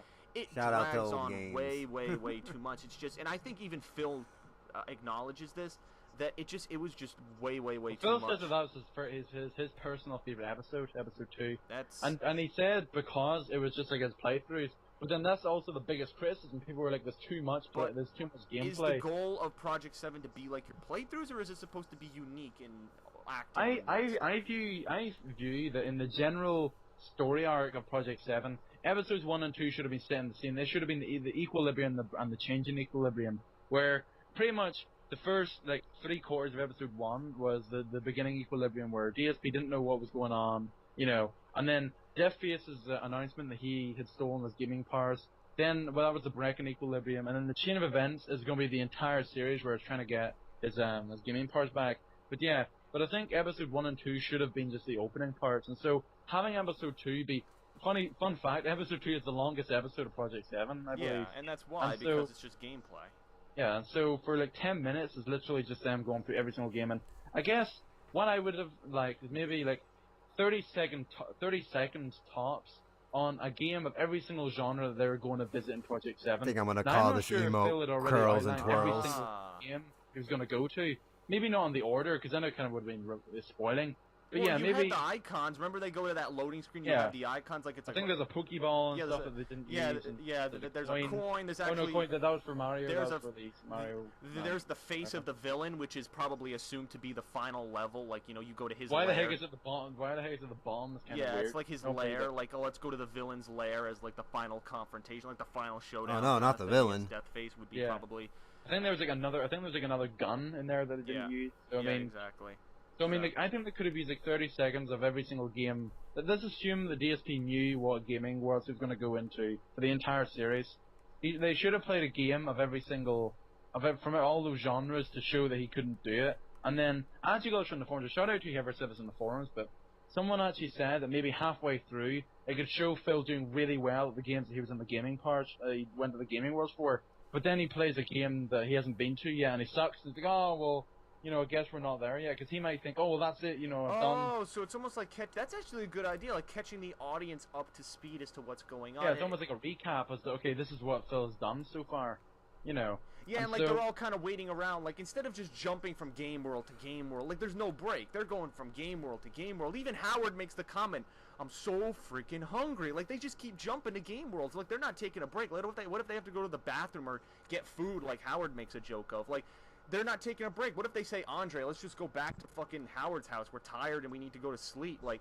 And then almost do like a jump cut, like the next morning, like do a John Graham thing of the sunrise, and then like they get up, like like Phil, like rise and shine, and then Phil's trying to like maybe the opening to an episode can be Phil playing a game, like Phil, what are you doing? I'm trying to see what gaming powers I still have. Like, oh, I actually beat that level. I think I have my gaming powers for this one, and then they figure out, oh, I don't have my gaming powers for this. As long as it's not 10 minutes long, I don't want another 10 minutes long. It could just be a quick clip of, oh, I think that's where we have to do. Like, he fails at the level. I think he's like, John, we got to go to this world next. And Howard, no, Andre, let's teleport us there. And then I think that could actually be a good moment as to when the camera could be stolen. Because maybe, you know, he could use the camera first and then literally immediately Dudes are writing their own fanfics for this shit. One, and all of a sudden they go like the opposite one. They're like, wait, what? We didn't want to go there. Yeah, why are we here? And then that would make a new plot thing. Like, oh, and then they're in this new world. And maybe they get a twist. And see, oh my god. We joke that we should be writers on Project 7 because we have all these like ideas. Aaron Lord definitely wants to be. Yeah. Obviously, you know, we don't want to like boast too much, but I mean, like, we kind of feel like I think Chris was saying that he would actually be helping out in writing Project 7 because at that time he had been given the book, which by the way got a little cameo in episode 1. Just FYI. Yes. As the camera was focusing in on Howard, because the camera focuses on Howard with the PlayStation Move controller. If you pause before he's bringing his hands up, you can see because I gave a copy of my book to Phil and he has it on his left counter table. And so you can see it as Howard's bringing his hands up. So also, funny thing, another continuity error. Phil isn't holding the controller in that shot. Yeah, his hands are on his knees. Yeah, but I don't know why the heck they did that. You know, of all the shots to fit and not have the controller, that's the one that's kind of weird. Basically, but the funny thing is, you can hear the sound effect. You can hear the But here's something. I mentioned at the beginning of the episode that I have been in talks with Phil, or I was in talks with Phil about Project 7 a year ago. And one of the things I texted him about that he actually never responded to was me wanting to help with the writing of Project 7. And I feel when maybe Phil saw that message and was like, no, you know, you're just, I think he felt that he had all, like, he doesn't need any more help. Yeah. Like, remember, that was the time when he declined the podcast invitation. Keep that in mind. Yeah, so he probably felt that he was on top of the world and that he didn't really need, you know, anyone else's assistance. And so he probably felt, oh no, I can do the writing myself. People love the jokes and stuff, so obviously if I get anyone else to help write it, then they might ruin it, blah, blah, blah. You know, so I think that was probably his mindset towards it. But, yeah, so like, those are some of the stuff that he could have done, but I mean, what we're left with is kind of like I was saying, a very simplistic, you know, kind of like, we kind of knew, you kind of like groaned because you knew what was going to happen. And any other thing like RBNC, heck, even like Schnozman Hole Punch, you don't even know what's going to happen. If you've seen episode 5 of Schnozman Hole, yeah. The villain in that series is very well done. Like, I'm actually whoever does the acting for the villain in Snozman Hole Punch does a phenomenal job. Like, I'm really, and now I don't want to talk about it too much because I don't want to deviate, but Snozman Hole Punch, I really like the story development. Like, it has its witty one-liners. I think the Schnozman character kind of offers like the comedic aspect to it, just how like, you know, lackadaisical he is. But the whole Punch character is where the story is driven from. I like how they have the balance. John does it's funny for Rambo's acting and because he was the other half of the writing development of Project 7. For somebody who did that in Project 7 and how Project 7 turned out, Schnozman and Hole Punch it's just 700 times better. Get it, 7, but 700 times better than just Project 7. Even Phil made a tweet on Twitter saying that Schnozman was better than anything they had done in Project 7.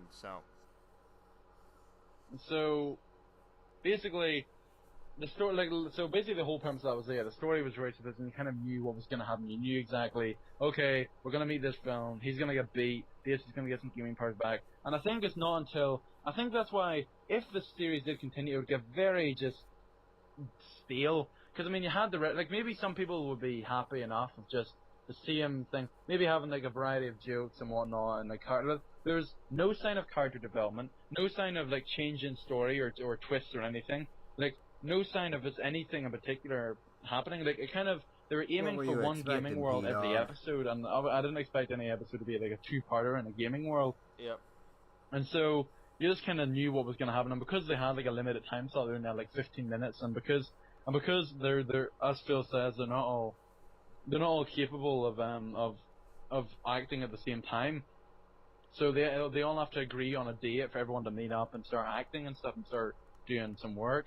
Then that's why it took so long for episodes to come out, and that's why episode 5 was delayed until October, which then got delayed until Infinity, because now we have no idea what's going to happen to the series. But yeah, I think the story was something that was just kind of like, it just was like, you kind of got the Enigma effect in the fact that you didn't really know, like you didn't know how they were going to do it. It's a case of like, how smart were they going to be? Like episode 3 was I think that was really smart how they were able to defeat Cassius. They were like, oh, use the camera to guess. Yeah, that was an interesting plot point. Whereas episode 4, and I said this to Chris while we were watching, and I'll say it here, that I think that the fireball throwing Mario thing was very just out of place.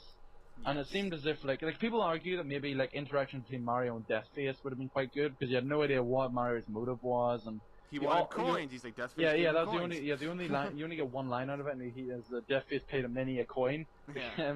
But I mean, like, I guess I don't have much of a problem with that because I think it's kind of fully shown that Mario's intention was just to get rich and stuff, and that's why he has his Goma brothels and stuff. And Mario, if you played Mario does throw fireballs, so you know from that aspect it makes sense, you know. But I mean, I just think that isn't the thing that Mario isn't well known for the most, and I think that maybe if he had something else, like maybe, like you know, if he was like the most famous thing that Mario is known for is jumping on people, and so I thought that because he eats a flower, and all of a sudden he's able to throw fireballs, which I've never seen Mario throw fireballs, that's because I've never really played Mario that much, so maybe some of you people might just say, oh, you're such a hypocrite and stop and switch off, but hear me out. I just think that once he eats the flower, he should have, obviously he's known for, you know, like getting really big after that. Yeah. So maybe with the maybe if he ate the flower, he could turn big, and then he's like a big giant trying to step on them. Yeah, and he starts jumping. Yeah, that's what I was saying. And then, as soon as he grows small, then you have the Luigi cameo, which I still think is Or maybe, like, I was actually, you know what's funny? I wasn't expecting Luigi to come in and do that. I was actually expecting, like, what's his name? Bowser? I was actually expecting him to get into, like, a fight with Mario, and then through the commotion, Phil and all them would escape and get the power. Yeah, that was what I was thinking. Like, Mario would get into a fight with someone else, and then they'd use, like, them distracted. Quick, they're distracted, let's get the stuff, and then da-da-da. I guess for both of our reasons, that would have required too much video editing, I would say. I think that would be Phil's reasoning behind it. He'd be like, nah, it'd be too much video editing for him, because again, a fully functional Bowser in, or again, OJ to be much, like, that'll probably be a lot harder again, OJ to be much. I think something we haven't mentioned yet is the people who are doing all of the editing of this respect the pack and camera work. Yeah, they're just two guys with jobs that wasn't editing. Like, they did it as a hobby on YouTube, but it wasn't their full-time jobs, as Phil would say in his updates and stuff. That was part of the reason why Project 7 discontinued, because they were so burnt out from the series that they just didn't want to just continue it anymore. They were just like, we're sorry, but we can't do this anymore, kind of thing. So. And so, that's basically our incentive into it. And so I think, would you say that would be for story? There's quite a lot of stuff we can talk about, because I mean, we were very enticed in the series. Like, I think first of all, disclaimer here, we don't hate Project 7, because I think don't get that vibe that because we're criticizing it a lot that we hate it. Like, I still think it was pretty good. I don't think it was, like, amazing. I don't think it was amazing. I didn't even think it was great. It was but, I mean, good for a first start. I mean, it was the good first, fan service, yes. I would say. Yes, it was a good first start. And even Phil said it. This was a new thing he was doing, and he hadn't done those prologue episodes were bare bones. Didn't he was just kind of hacked together things. That's what he said. It was off the cuff what he did, and it had been years since, and this was new for him. All he had known for so long was pointing a camera at his TV and doing gameplay commentary, and that was it. So this was something brand new that was different for him and stuff. So, I can't blame him too much. You can't just demolish a guy. I mean, think about it. I'll say this. The first thing I ever wrote, technically the first book I ever wrote was a book called The Encounter, which was basically a story about Noah's father. And it was about how they found aliens in the center of the earth and all this stuff. But the story was hackneyed. It was 17 chapters long. There were aspects of the book that made no sense. There were characters, literally, there's a character that gets introduced at the very end that dies as soon as he's introduced. Like, it was just really bad storytelling. If Pete read it, he'd probably slap me. But let's keep something in mind. I was 12 years old when I wrote that. That was the first creative story I wrote from start to finish. But I had the notion to put that aside and start something new that was still connected to that universe, and then I went off of that and then made my new story. So it was a building process. I think time is the great healer for work. The greatest thing that we can take away from Project 7 is that time and dedication to your writing is what's going to take it further. Look at the dedication I had. I was 12 years old, wrote this book, The Encounter, which was 17 chapters long. Didn't do that great in my opinion story-wise and stuff. It was a great story, like, oh, look, a little kid wrote this and stuff, but it wasn't anything that was, an actual story that would keep you in. But as I kept writing and as I kept with it and as I practiced, I kept getting better at what I did. And that's the same thing with R.B and the Chief. Look at that. It was just a couple of jokes and one-liners from the toys. But then as John did it more years, it started to become something more. It started to become a series with actual story and plot development and things you cared for. That's the point I think we can take away from this development and this dissection of Project 7. The more time you put into something, the more results you're going to get out of it. I love that, and I know Pete's going to chuckle at this, but Street Fighter. The more time you put into playing Street Fighter, the better you're gonna get at it. Like, it's just, that is true. It's anything. More soccer if you want to get better. I would say that maybe people don't really get that because the editing is so top notch that it doesn't really correlate with the actual product itself. I mean, you could have like the greatest ad campaign for a product that sucks.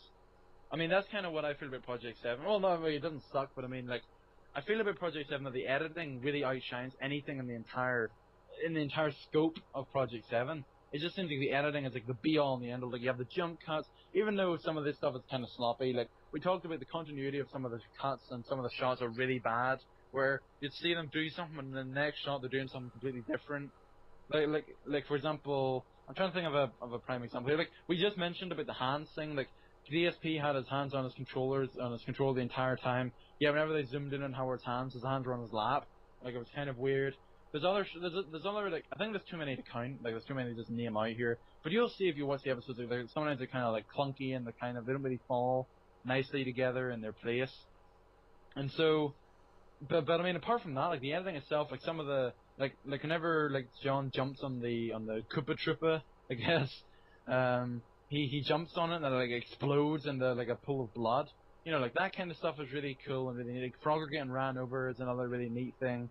Or like the plant from Mario getting cut by Howard, like, all that stuff just really outshines the stuff like the acting and the story. But I'd say it overshadows it, but it doesn't make it. Oh, it doesn't overshadow it so much that it becomes insignificant. Because like we said, story and characters are the bare bones and they're the biggest thing. It's in the a bread series. and butter, just like when you. I can't believe I'm making this reference, but just like the combos of some characters are the bread and butter of some people in Street Fighter, the bread and butter of writing in your story is the plot and the characters. Got a really, shot if at I Dark. Can just say that, just outright, make a So comparison.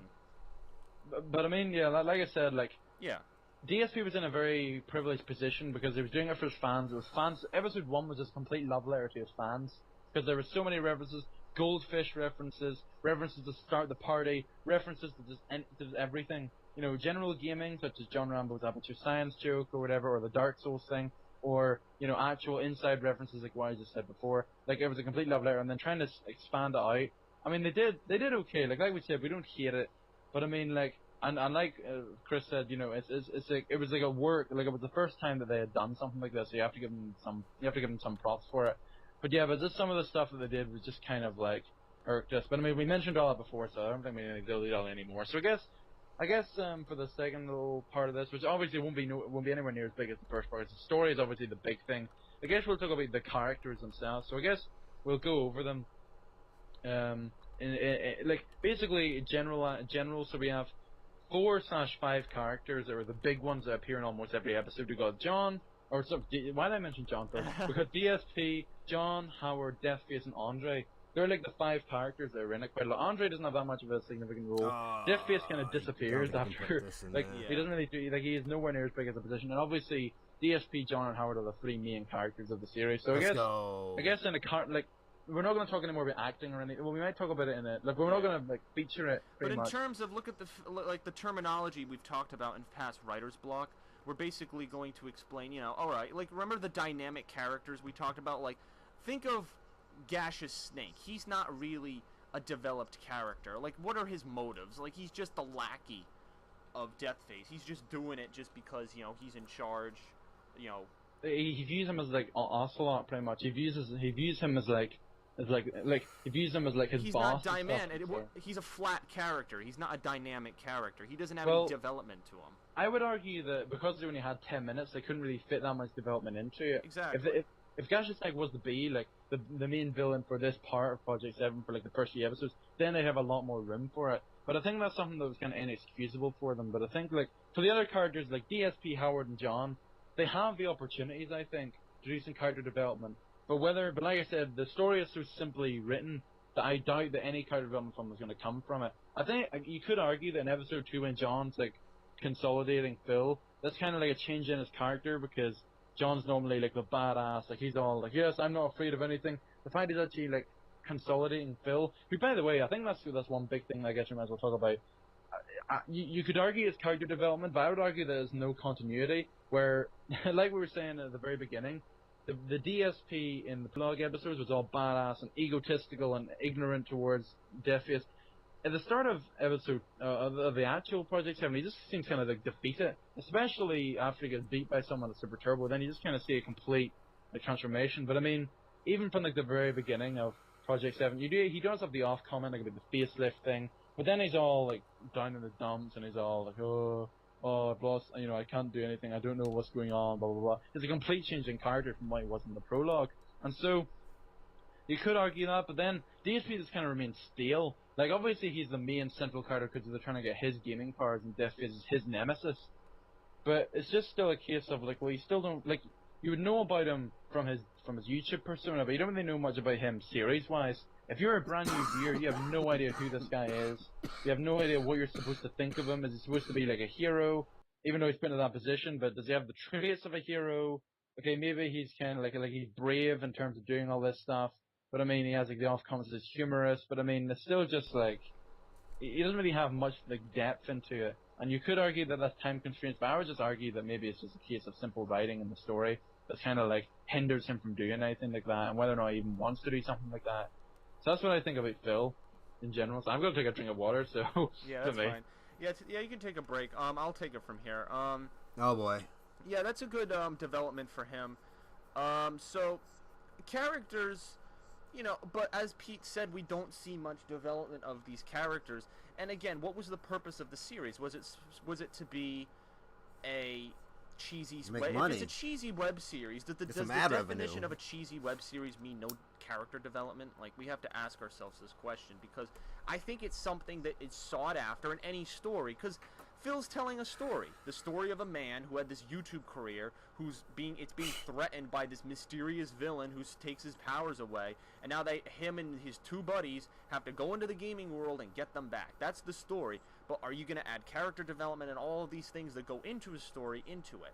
And, you know, there's arguments as to why you would and wouldn't, but I think for any story, those aspects are essential.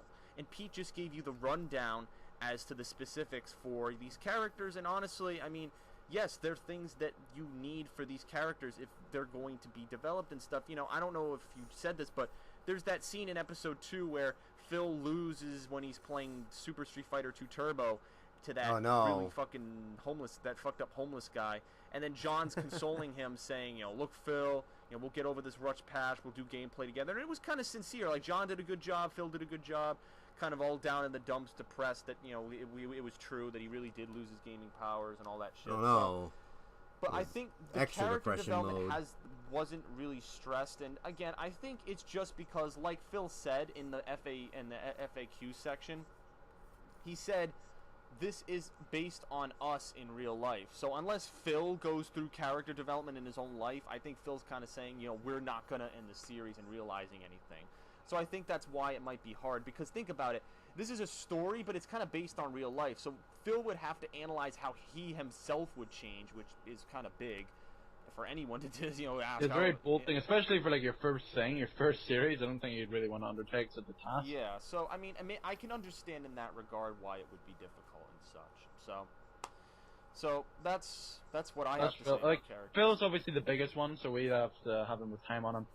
Rambo and Howard, if we were to put it into props roles, they'd be the helpers, obviously, because they're not the main focus, but they sure do help out. And if you guys remember, cookie points if you remember this, but in the helper section, there is opportunity for conflict and falling out, and if they initiate that could be very interesting in terms of twists and stuff.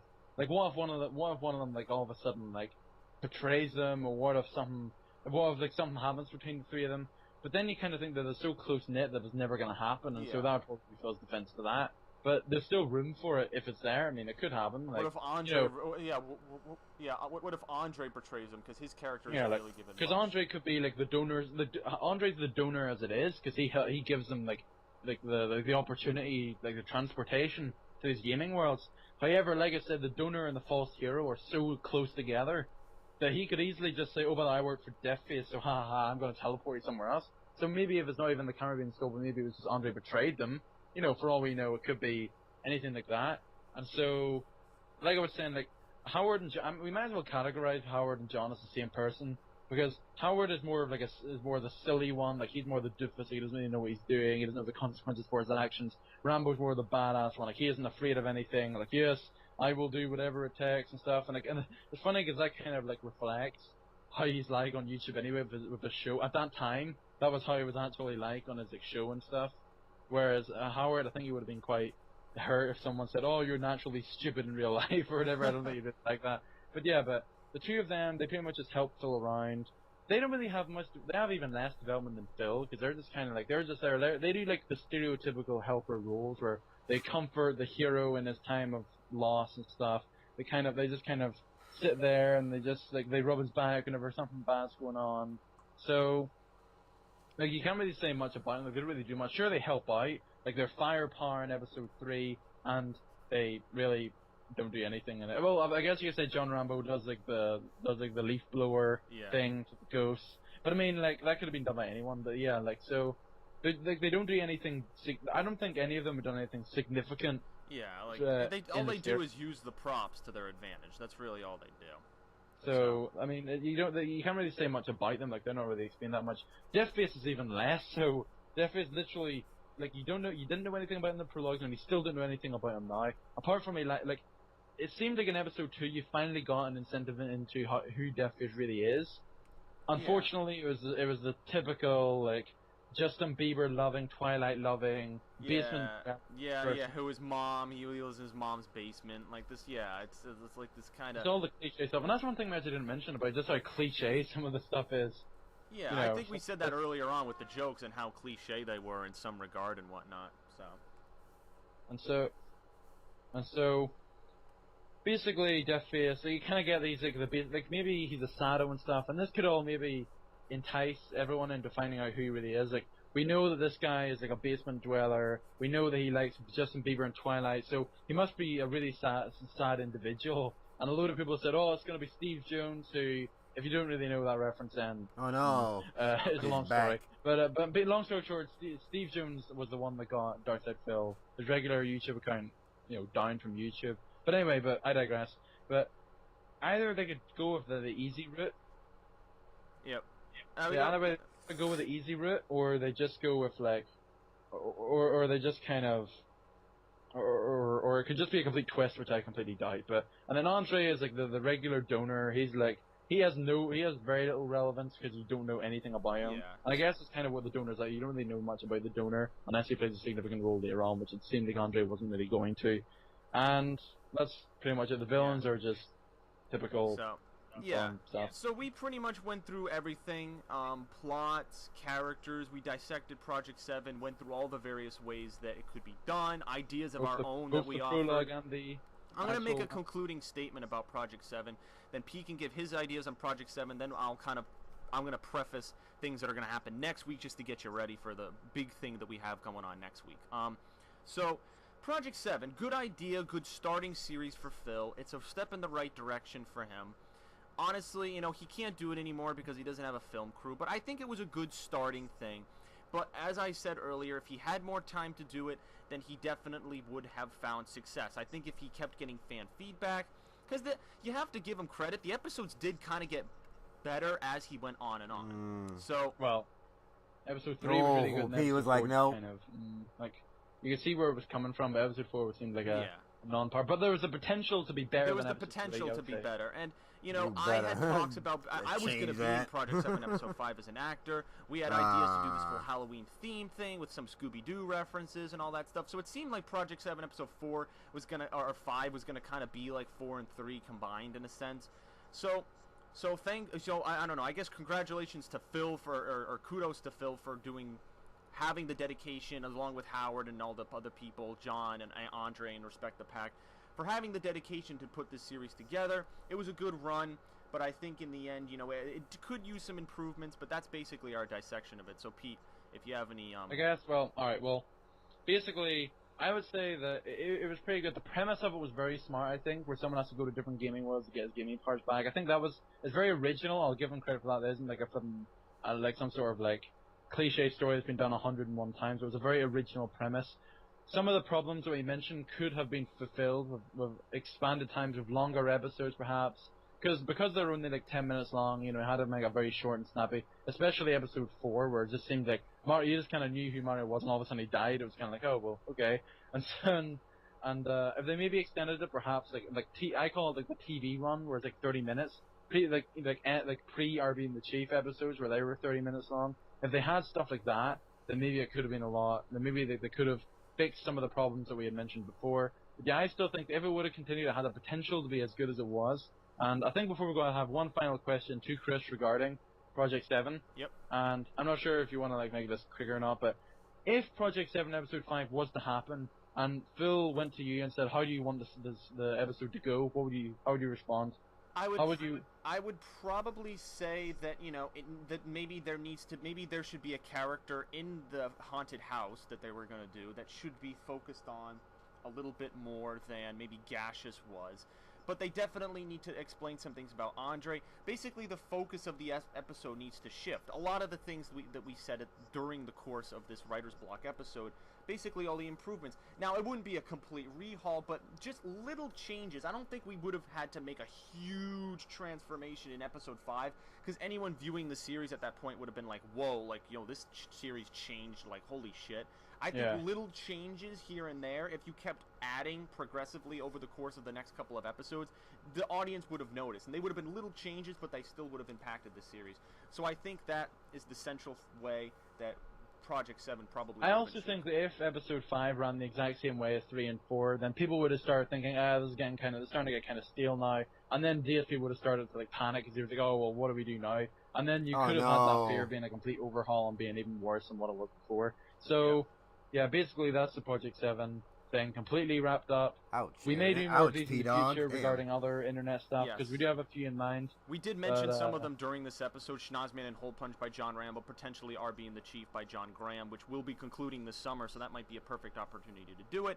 However, P and I have a very big announcement to make, because we are actually, for the first time ever on the Writer's Block, we will be having an interview. We will actually be interviewing somebody who has never been on the Writer's Block. He will, for the first time, you'll have a trio. For all the Writer's Block episodes, it's been a duo, just me and Pete. Yeah. You'll actually have a trio. His YouTube account name, I don't know the numbers after it, but I know it's... I know what it is. Band Basically, it's Band God Geek damn, Arid Lord. 8408. He's Okay. hyped to have him Yes, on. and Doesn't know the dude's his YouTube name's account. Matt. yet. Yes, and basically, we won't go into detail about what he does, but basically, he reviews literary works and movies and stuff. And Pete, I have to give a lot of credit to Pete that he messaged him, reached out to him, wrote a big giant message, kind of similar to the message I got back when Did he he wanted me to be on review his the podcast, Arid wink, Lord's wink. book? And basically outlined what we do and asked him to be on, and he responded positively and even said that he'd promote the writer's block and tell people that he was going to be on it. So I'm very excited. This Well, could I be didn't expect it to be so quick as well. So This yeah, like I've been a fan of the guy, you know, for quite a long time. I love his books versus movie reviews is what it's called, and it's excellent, very very well done, very well editing, very good story wise. He's a very avid movie and literary lover. Yep. Hello? Oh no. He's a very big literary movie and big lover and...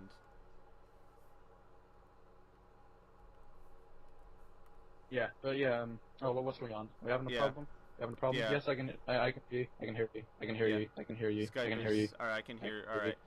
You can hear me now? I think Alright, this is the I'll part. let I continue. think this is the part of the episode where Skype goes into the fucking Twilight Zone. So I'm Okay, gonna. well, I'll just stop very quickly. Okay, so yeah, so if you have any questions for the guy, check out his channel. We'll probably link it. We'll probably link the Project 7 episodes and his channel in the description.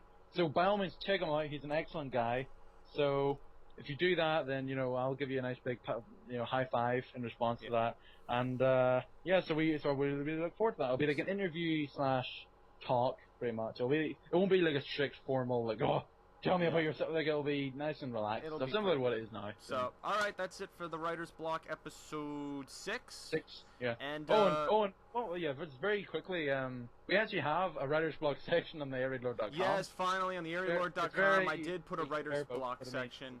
still Yes, a it's sec. still there. It's still there. It's just an organization of the episode, so I guess I'll be adding this episode to it. So, all right, this has been Pete and Chris. I don't think that Project website 7 exists dissection anymore. for episode 6 of the Writer's Block. I hope you enjoyed. Thank you Next for week, bearing with Band us. Geek interview. I'm Next pumped week, for it. Band Geek interview. I'm looking forward to it a lot. So thank you and stay tuned for that. And we will see you later. Peace. On guys, Video. welcome to episode 2 of the King of Hate official podcast. I am your host Pete Out, but you can call me Pete. I am the host as always, and joining me are 3 other forum members. We have a designer, and we have a editor, and we have Darkman. Yes. Hold on, who's on this one? Man, turn off your donkey porn. It is the King of Hate podcast number 3. Thanks, P-Dog.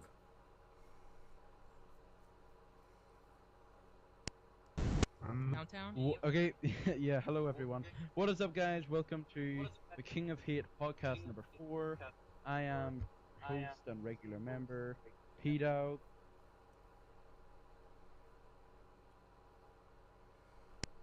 What is going on, everyone? Let me go back to that other one. That seemed like there was Guys, some panda welcome stuff. to the next King Yeah, of we'll Hate go back to that podcast other number one. 6.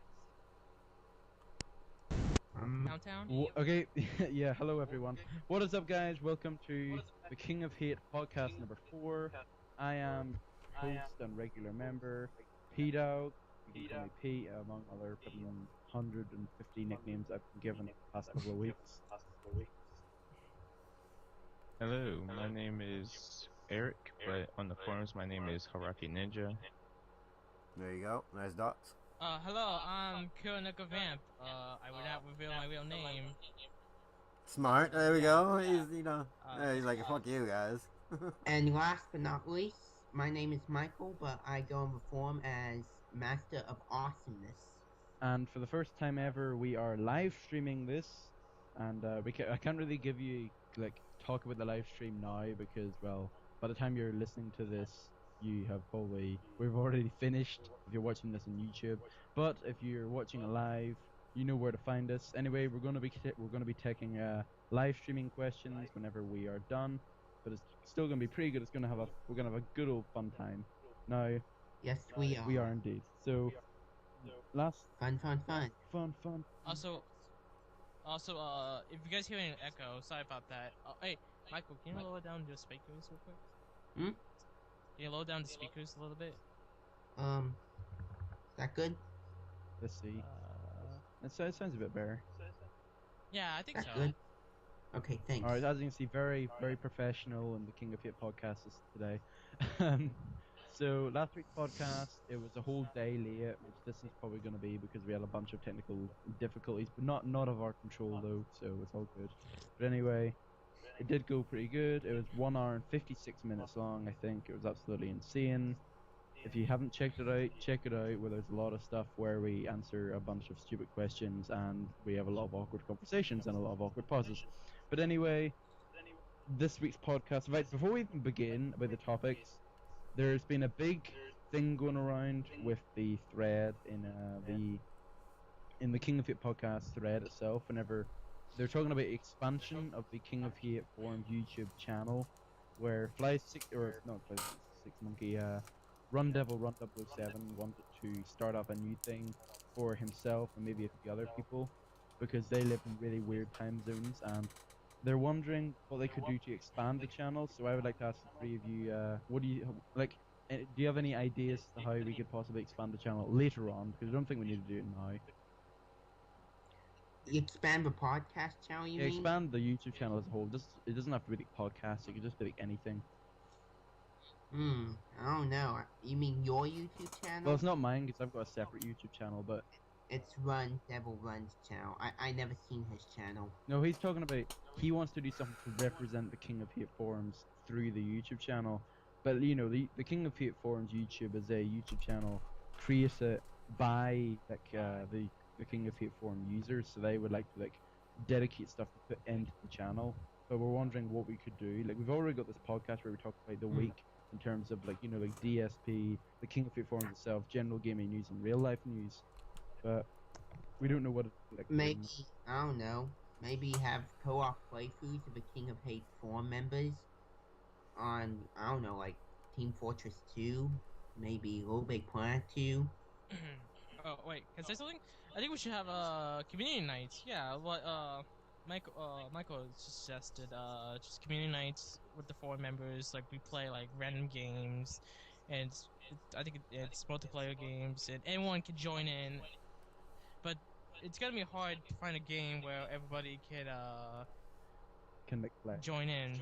And at the same Yeah, I know. I mean, and the thing I hate about Steam is, in order for us to like have friend requests or contact with people, is you have to buy a game. Yeah, like everyone has to have the same game, so it'd be a bit weird. I guess you know, the main game, like, I've only gone on Steam a few times. And I did the free-to-play version of Team Fortress 2. Wasn't too good at it, and now I pretty much forgot my Steam password. Same thing happened with me as well.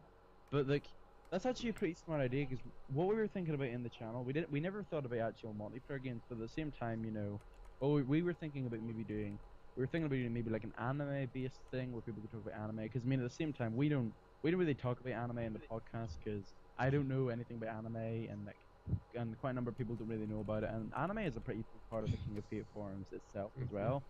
So we were thinking about doing something like that there. We were also thinking about doing maybe one on wrestling, but not a lot of people are very enthusiastic about that in the wrestling section. But in terms of the community nights, a few things that like has to be considered. For example, everyone has to have the game. We could do like a mainstream game like Call of Duty, but I mean that can only go so far. Also, like, who could record it and stuff, and stuff we got there. I got Red Dead Redemption for the PlayStation 3. Cool story, bro. Okay, that was it. That was random. Well, we're talking about like games or like consoles. Sorry for jumping the shark at that moment. Oh, big up, Tom. It's okay. We're just joking around. Ninja, got any inputs you want to say? Just listening to the old King of Hate Forums podcast by P-Dog and I guess we could a bunch of people from the forums. Based on console, like one we have like a PlayStation 3 division, and the other we have an Xbox 360 division. And I was making emotes. Like I made the We should have a Wii division, because everyone knows we play the Wii a lot. Oh yeah, definitely. Wii doesn't have co-op. We got the new twirls and curls co-op emote. as the other two consoles. No.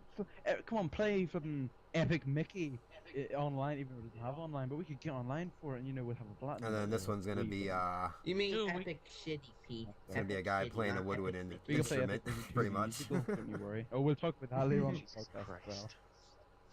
I don't like musicals, for crying out loud. I hate cartoon musicals. That's You why I hate don't watch cartoon- My Little Pony. You hate musicals? I should set you on fire. And also, not even gonna put this on like musicals. It's just random people. Okay, well, I like Broadway musicals, but not cartoon musicals. So you Oh, don't like corrected his any ass. Disney Got him. Any Got what? him. Do you like Disney okay, movies? as a kid I used to, but Disney's becoming so overrated and crap these days. I.e. Miley Cyrus and shit like that. Thank you. Someone agrees. Sorry. No! Ninja, I will set you on fire. Hey, my No, Pony's an I will awesome not show. become a brony. I have anti-brony medicine in my medicine cabinet to prevent me from mutating into a brony. Possibly God. possibly into the most dangerous type of brony, the clopper. What a brilliant off-topic topic we just had there. Anyway, so expansion of the channel, you yeah, laugh, pretty Jerome. good. No, so as you can see, we're rolling a few ideas, but we might discuss it later on. But at the same time, do we really need to expand the channel now? Because I mean, it's only been up for less than a month. It started like in the 2nd of March, I believe, was whenever I first created the channel. So like it hasn't been a month yet. I would consider maybe a month and a half to 2 months before we actually start putting new content on it. So maybe about 3 more podcasts before we actually do stuff. Same with like having guests in the podcast. I want to kind of wait until we've kind of built enough podcasts. We can't just kind of say, episode 1 podcast, okay, blah blah blah blah. Episode 2 podcast with special guests. Like it wouldn't really make much sense. I would like to do it. You know what 5. You know what we should do for one of these podcasts is we should have a Skype OG. Skype podcast OG. Just have like a shitload of people just in one podcast. Mm-hmm. Yes. Yes. That'd be Challenge fucking accepted. brilliant. Oh, hey, let's try to get Phil or John Rambo with us one day. Well, we'd have to kind of do 150 podcasts for that. It's like, hello everyone, welcome to the King Good of Hip Hop lord. 223. We're special guests. Finally, after like 3 years of doing these podcasts, we finally got him on. It's DSP, no, really. Anyway, so expansion of the channel. That's what we were thinking about. So let's talk about. Speaking of the channel, what we're talking about in the King of Hate forums. What has been going on in the King of Hate forums today? Mm-hmm. Nothing.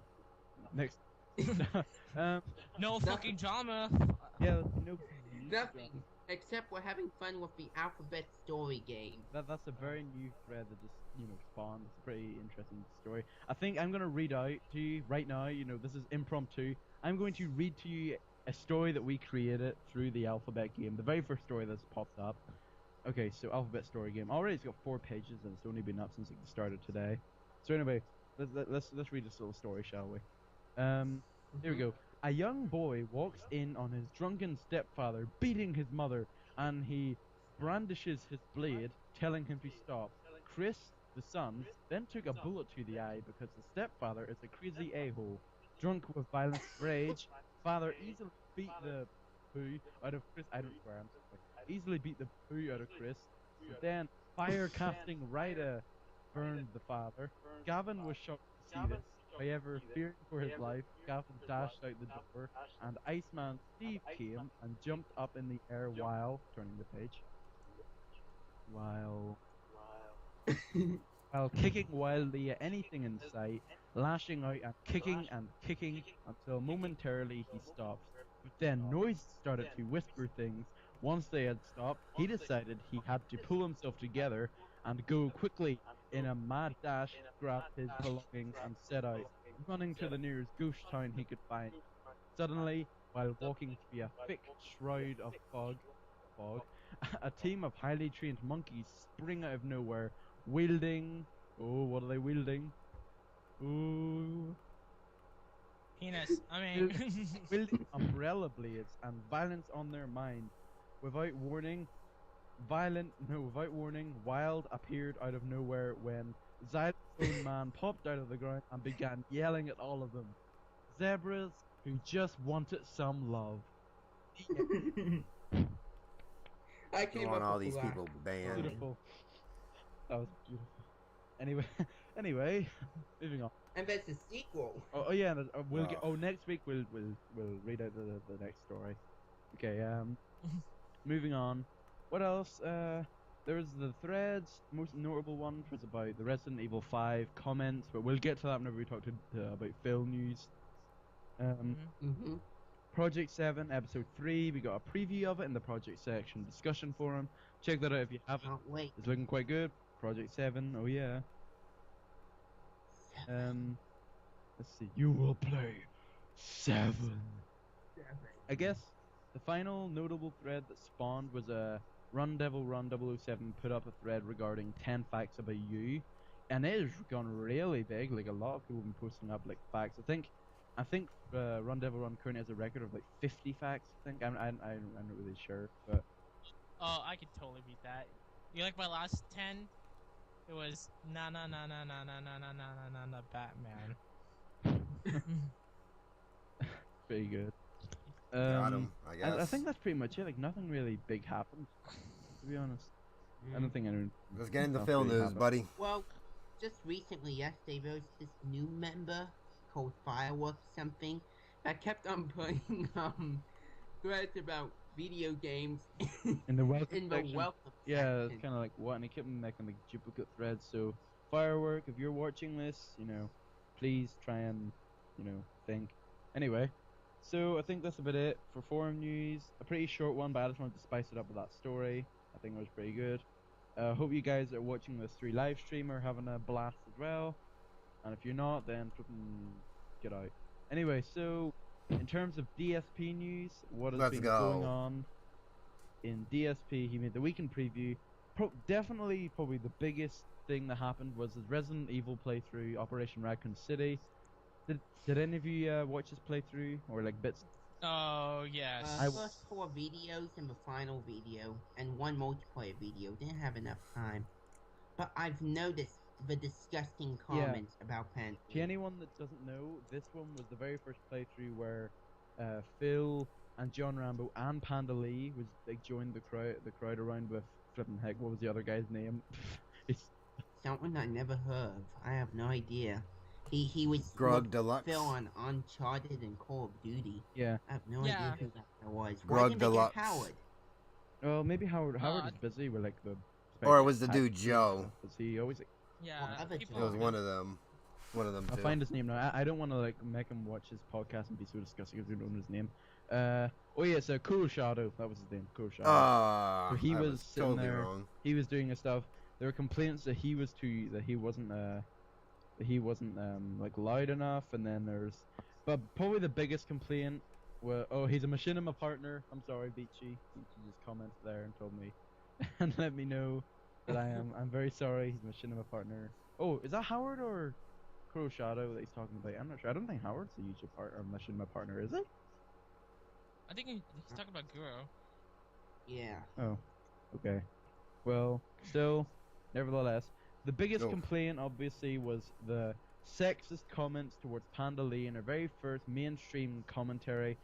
Before we even get to that, and something happened. Okay, there's a problem with this call, but we'll ignore that because that kind of appears. It's coming from Haraki. Oh, What I a think he just snitch. dropped. Oh boy. No! No. Haraki! Oh well, he's back on, but he might be joining again. Alright, but anyway, right, the show must go on while he's away. What are your thoughts? It must be his grandma. Probably. Like, what are your thoughts on Panda Lee's commentary? In your opinion? Can I go Wrong. first? Wrong? Wait, can I go? Oh, you want to go first, Spankle? Or Yeah. Okay. Panda Lee sexist. Oh, there the you go. controversy over the sexist comments against Panda Lee. What the fuck is wrong with these people? What family were they raised in? I mean, come on. Grow up, people. I mean, Panda Lee is the queen of hate. You don't disrespect her like that. Queen with of your hate. Let's useless fucking garbage. go. I mean, one comment was saying, John Rambo makes a period joke. Playthrough ends with Panda Lee is the queen of hate. You don't. Yeah. Oh, you want to go first, Spankle? Or Yeah. Okay. Panda Lee sexist. Oh, there the you go. controversy over the sexist comments against Panda Lee. What the fuck is wrong with these people? What family were they raising? I mean, come on. Grow up, people. Queen of hate. Hold on. Panda Lee is the queen of hate. You don't Let's go. respect her like that with your useless Oh, garbage. I mean, one comment queen was of saying, hate. John Rambo makes a period joke. Playthrough ends with Panda Lee going on a rampage or something like that.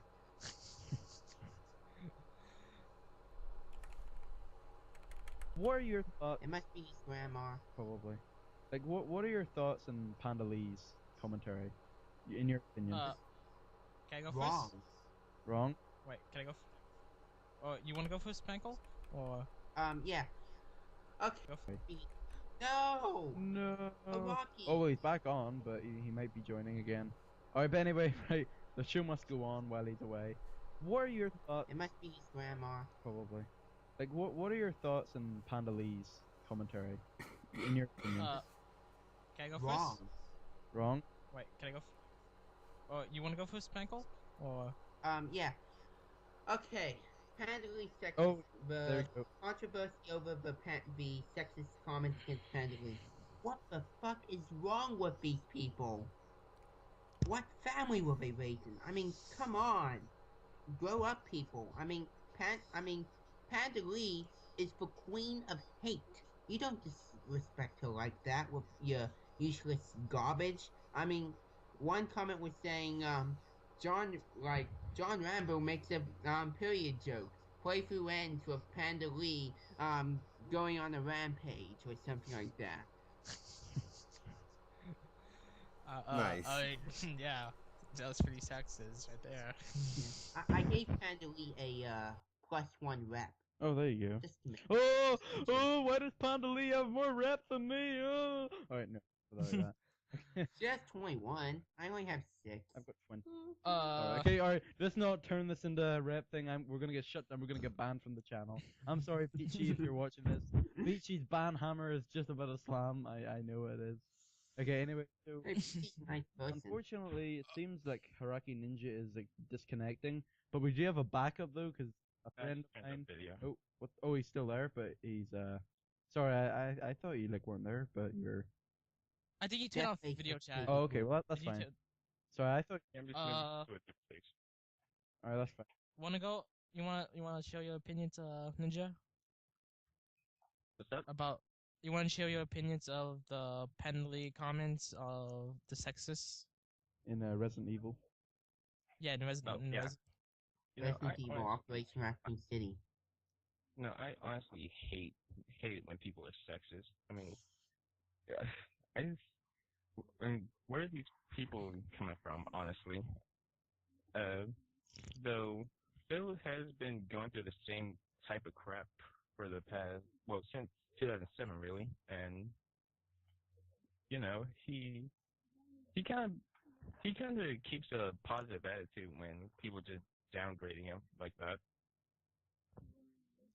So in my opinion, I just think Lee should pretty much ignore the idiots and do the same. My opinion of all this is just yeah, what you guys said, it's just stupid, and like people need to learn to grow up and maybe not be fucking assholes towards women. But in another note, I just want to say, Penally's. I'm not saying she's bad, but I think she overreacts on too many things. I mean, yeah, I think she can tone down. She can tone down trying to be funny a lot, or maybe make less complaints during the playthrough. So it was just kind of annoying, like seeing her like playing. Oh my god, I'm getting shot at. Help me, you assholes. And like she's like she's kind of loud, but I'm not saying she's a bad commentator, but I say she could like work on it and maybe improve a little bit. But it's a she can do what she wants, so I don't really care. So I'm just testing. Yes, it's okay to have an opinion in the King of Fit podcast. I know. It is for everyone, and for everyone. Yeah. If you disagree with him, come on the next podcast and tell him why he's wrong. Yeah. Another question involving that playthrough is: do you think one of you guys would like consider that Panda Lee might have, I don't know, I'm sorry to say this, ruined the playthrough No, I don't. with her complaining? It was like like a fresh breath. It was like a breath of fresh air from like all the normal stuff. Because I mean, Phil and John Rambo can only go so far, but now you have this new spice into it. People say, "Oh, she ruined the playthrough," but really, it's just because you're not used to it. Think about everyone else that was in it. Whenever John Rambo first showed up in like the multiplayer playthroughs, everyone was like, "Oh, who's this guy?" And then whenever he like eventually over time they grew on him. Same with like Howard and stuff, and people that got there. But a very good post I've seen, and this is just my opinion because I'm sure some of you may disagree with me, but a pretty good post that somebody put up on the thread regarding that, where somebody said, I forget what his name was. I think it might have been Alex Pong, but I don't think so. But if it is him, then well done. But he said that Panda Lee has to find her own like spark in a video, because I mean, John Rambo had that part in TV Superstars whenever he done that advertisement, and that was what got him into the ultimate. Oh, everyone! Oh, we love this guy. He's the guy that did the start the party. Would you like some balls? Yeah, that there. And I forgot about there. Flip me, but now thank you. Howard had that thing about knocking over the camera and start the party, and he also had the turbine full of bombs joke. That's what got him recognized. Do you think that Panda Lee needs to get her own like little thing where there has to be just something with her? Like she can only go far with the I'm Phil's girlfriend thing for a while, even if like obviously she isn't running her success just by saying that. But do you think that if she finds her own like spark or something where like she does something in a video that that solidates her spot in the DSP gang, so to speak. Do you think that she would need to achieve one of those to be fully accepted by the hardcore fans of DSP, so to speak? I don't know yet.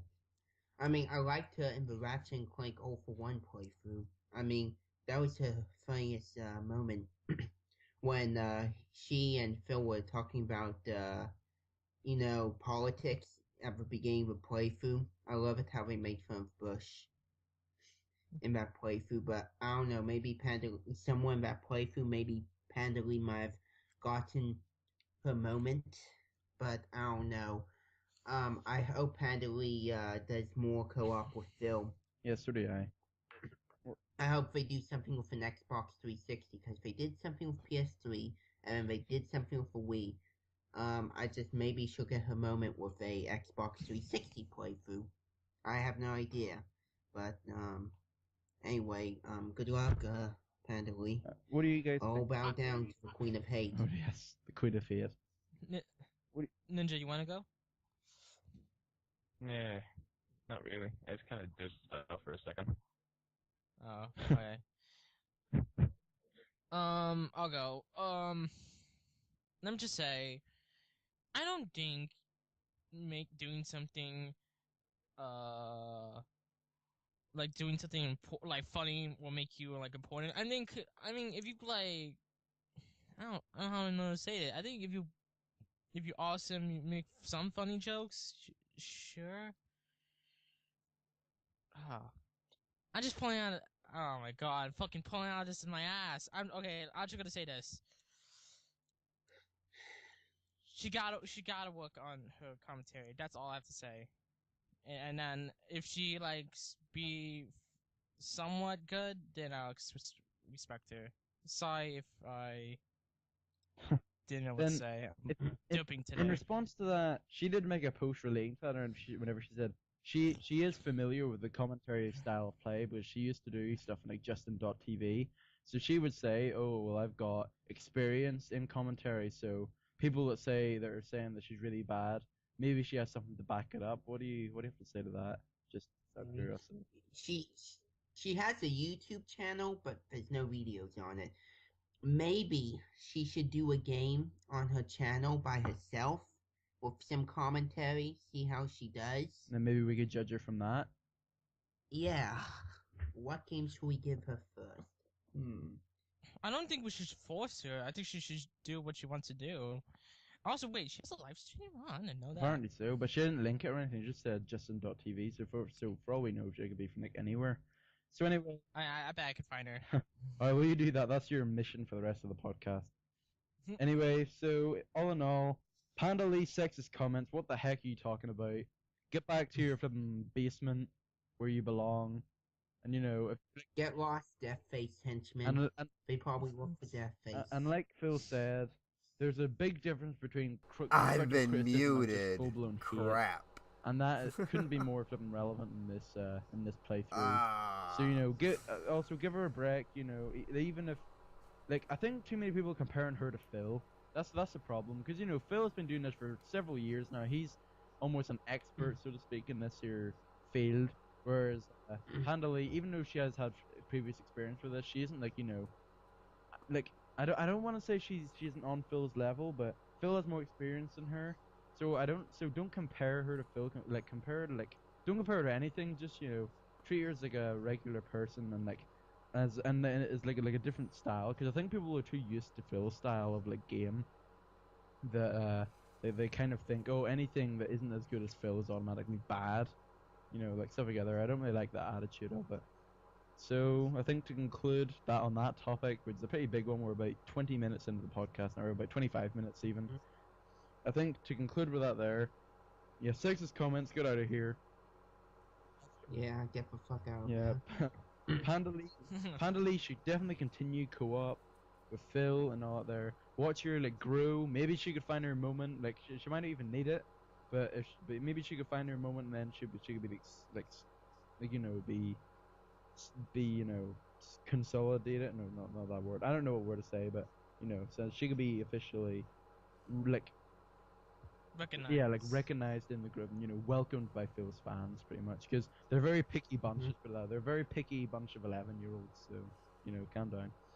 Anyway, another news for DSP gang.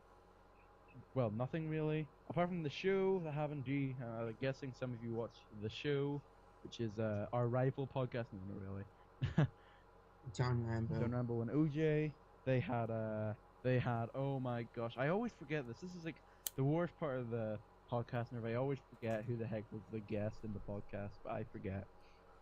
I don't know, but I think it was Ben something, but he's originally from England, so props to him immediately.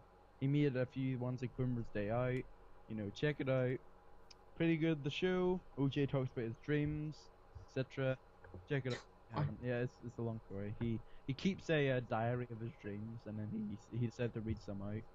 Very interesting. I think the show you just lost.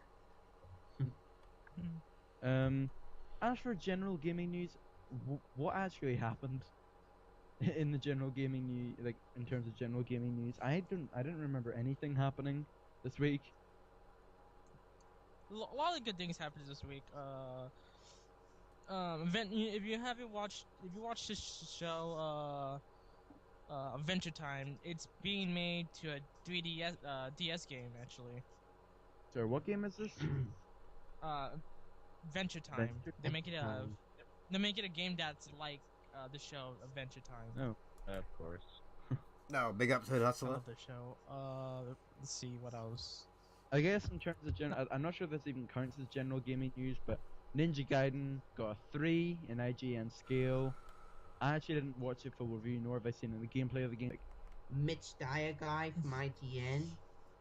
I mean, I looked him up on Twitter.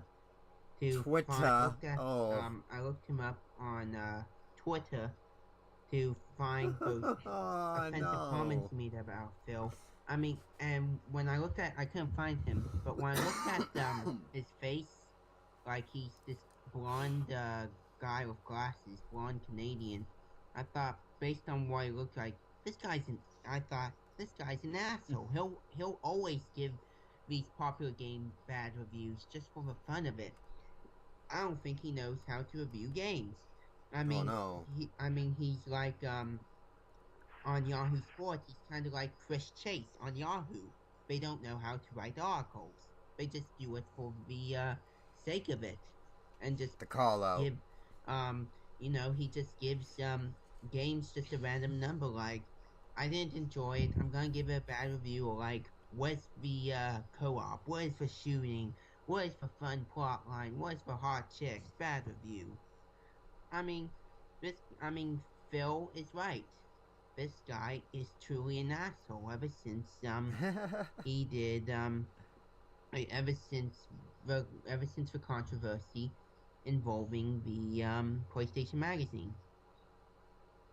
Well, actually, what you're talking about in terms of the DSP Mitch Dyer rivalry was I believe in for Duke Nukem Forever, Phil was criticizing an article written in the official Xbox magazine or whatever it was, and then PlayStation, sorry, and then he responded to Phil on Twitter, calling him, you know, all kinds of crazy stuff. I kind of forget what it was. It was like about a year ago, so I don't really remember that much. But in like the summer, yeah, like last summer. So they had like a Twitter war almost going on, and then eventually Mitch Dyer, I think it was something like he chickened out or something, like he just stopped responding, or he made some sort of like cocky comment or something. I was I was following it, but I don't really remember it that much anymore. But you know, that's because once again I don't do my research for the podcast. I'm a complete idiot again.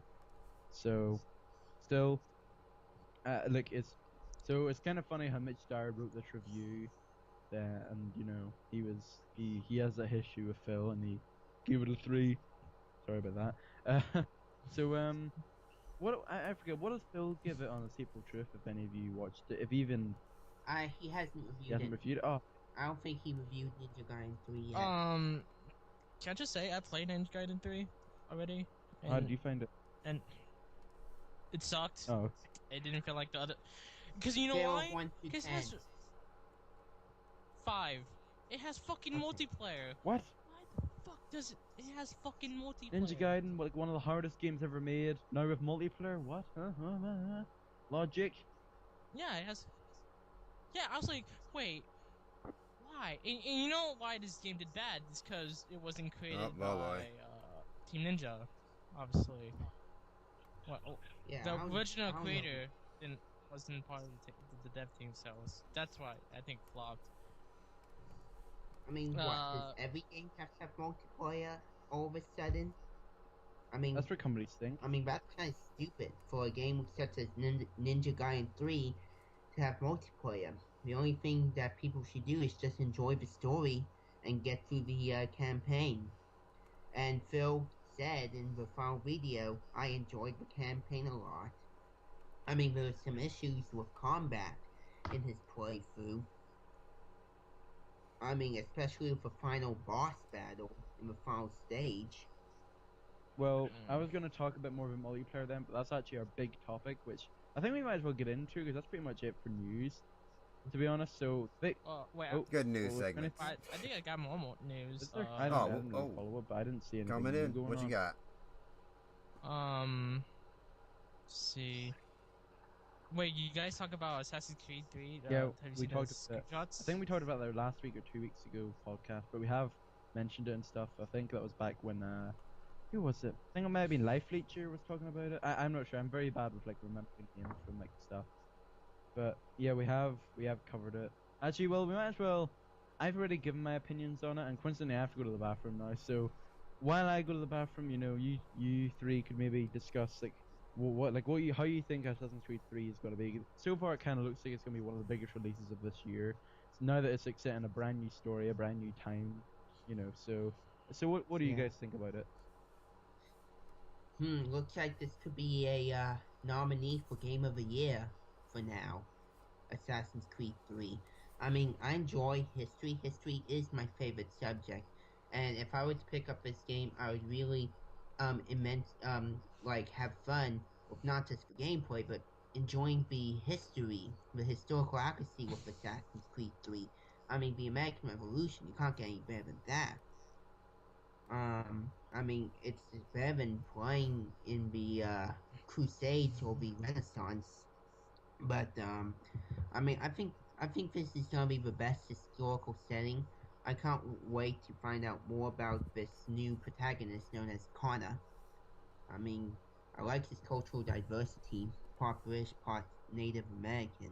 I mean, anything can happen. I mean, it could really go big, or it could really end up blowing it like the last few Assassin's Creed games. I mean, people had so much hype for the Assassin's Creed 2 trilogy, but they all ended up falling short, and none of them got nominated for Game of the Year in the mainstream awards, which kind of sucks. Okay. Ninja, you wanna give your opinion? Sure. No.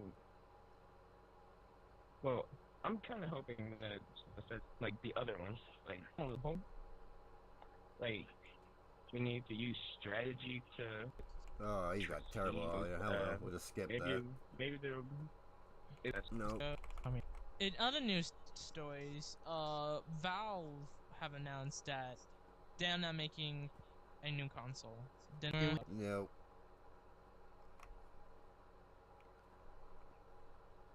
It's kind of sad because they're making more spin-offs of Fable.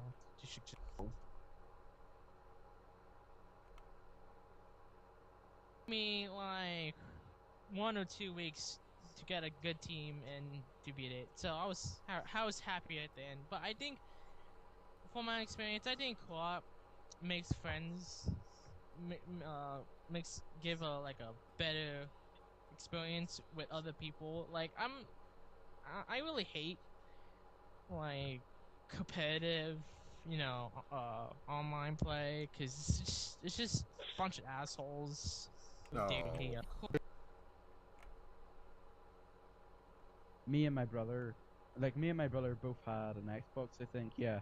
And then, well, that obviously is a pretty big thing for online co-op is Left 4 Dead, which is like games are ranked really highly. Same with like Batman Arkham City. Can we talk about the forums? We got another like half an hour, so go for it. Proceed to rant. I think EA and BioWare are just being too fucking greedy. I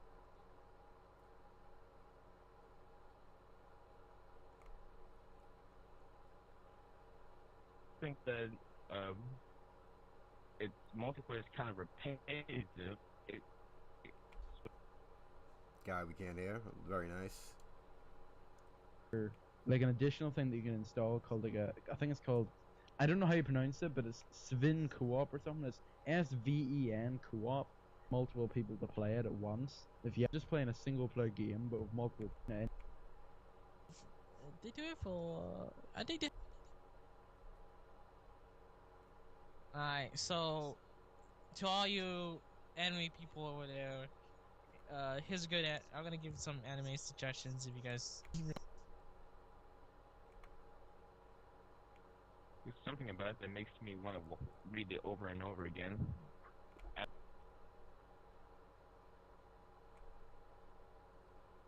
Unfortunately, I thought we didn't have that many. We actually do have quite a lot looking at them. They're pretty deep questions. Oh, let's go. I guess we Q&A. can cover maybe 3 of these and then answer a few live stream questions. I'll probably stop this about 1 hour and 45 minutes in, so we've got another say 13 minutes left. So I guess what question should we have? Carlos asked, do you think long book franchises would do better on the big screen like Harry Potter or as a TV series like Game of Thrones? What do you? Starting with her question. Big screen. Now, let's just kind of go the other way around this time. So, we might as well flip this around. So it started with R.I.P. Ninja. I might as well start this time. Oh, by the way, my favorite book's Holes by Lois Thatcher, but that's for different reasons. Anyway, I think that because I have cinema every.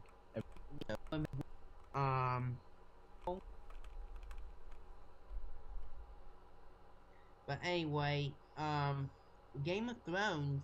Oh, they're still talking about books. Come on. Oh, sorry. Moving out of the book. Yeah, they should do what they want to do. If they. Yeah. And finally, Haraki Ninja. What do you think? But the John Connor.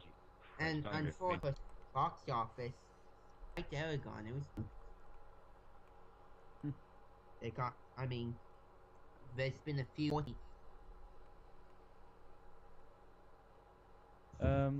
Is that pretty much it? Oh well, I okay, let's go. Yeah. Just keep going. I think I don't really want to ask. I don't really want to ask any more questions received in the thread. I will save these questions and we will. Oh, Jesus. Hardcore porn. What do we think of hardcore Hardcore. porn?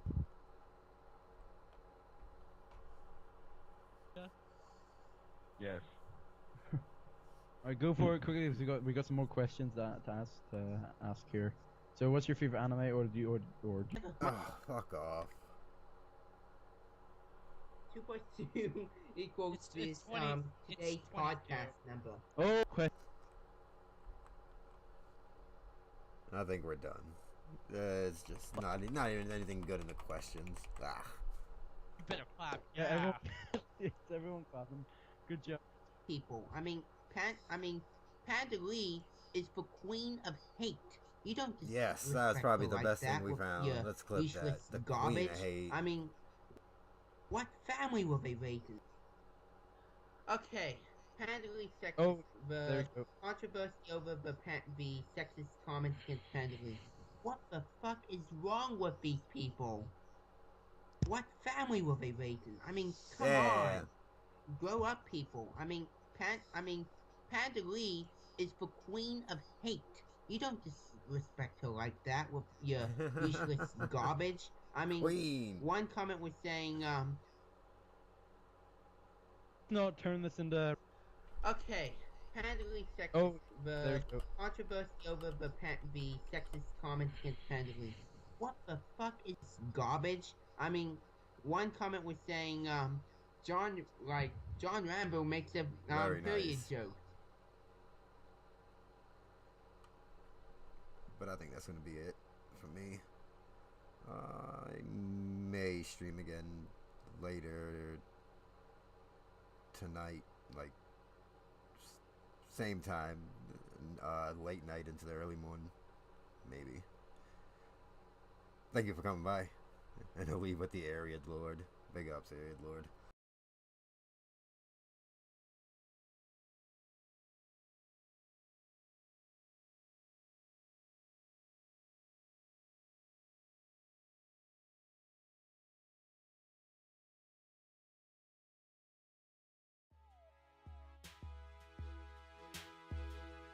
Oh snap. Snap. Good shit. Oh snap. He does look like fucking Iron Man in that armor. Very nice. Here we go. We got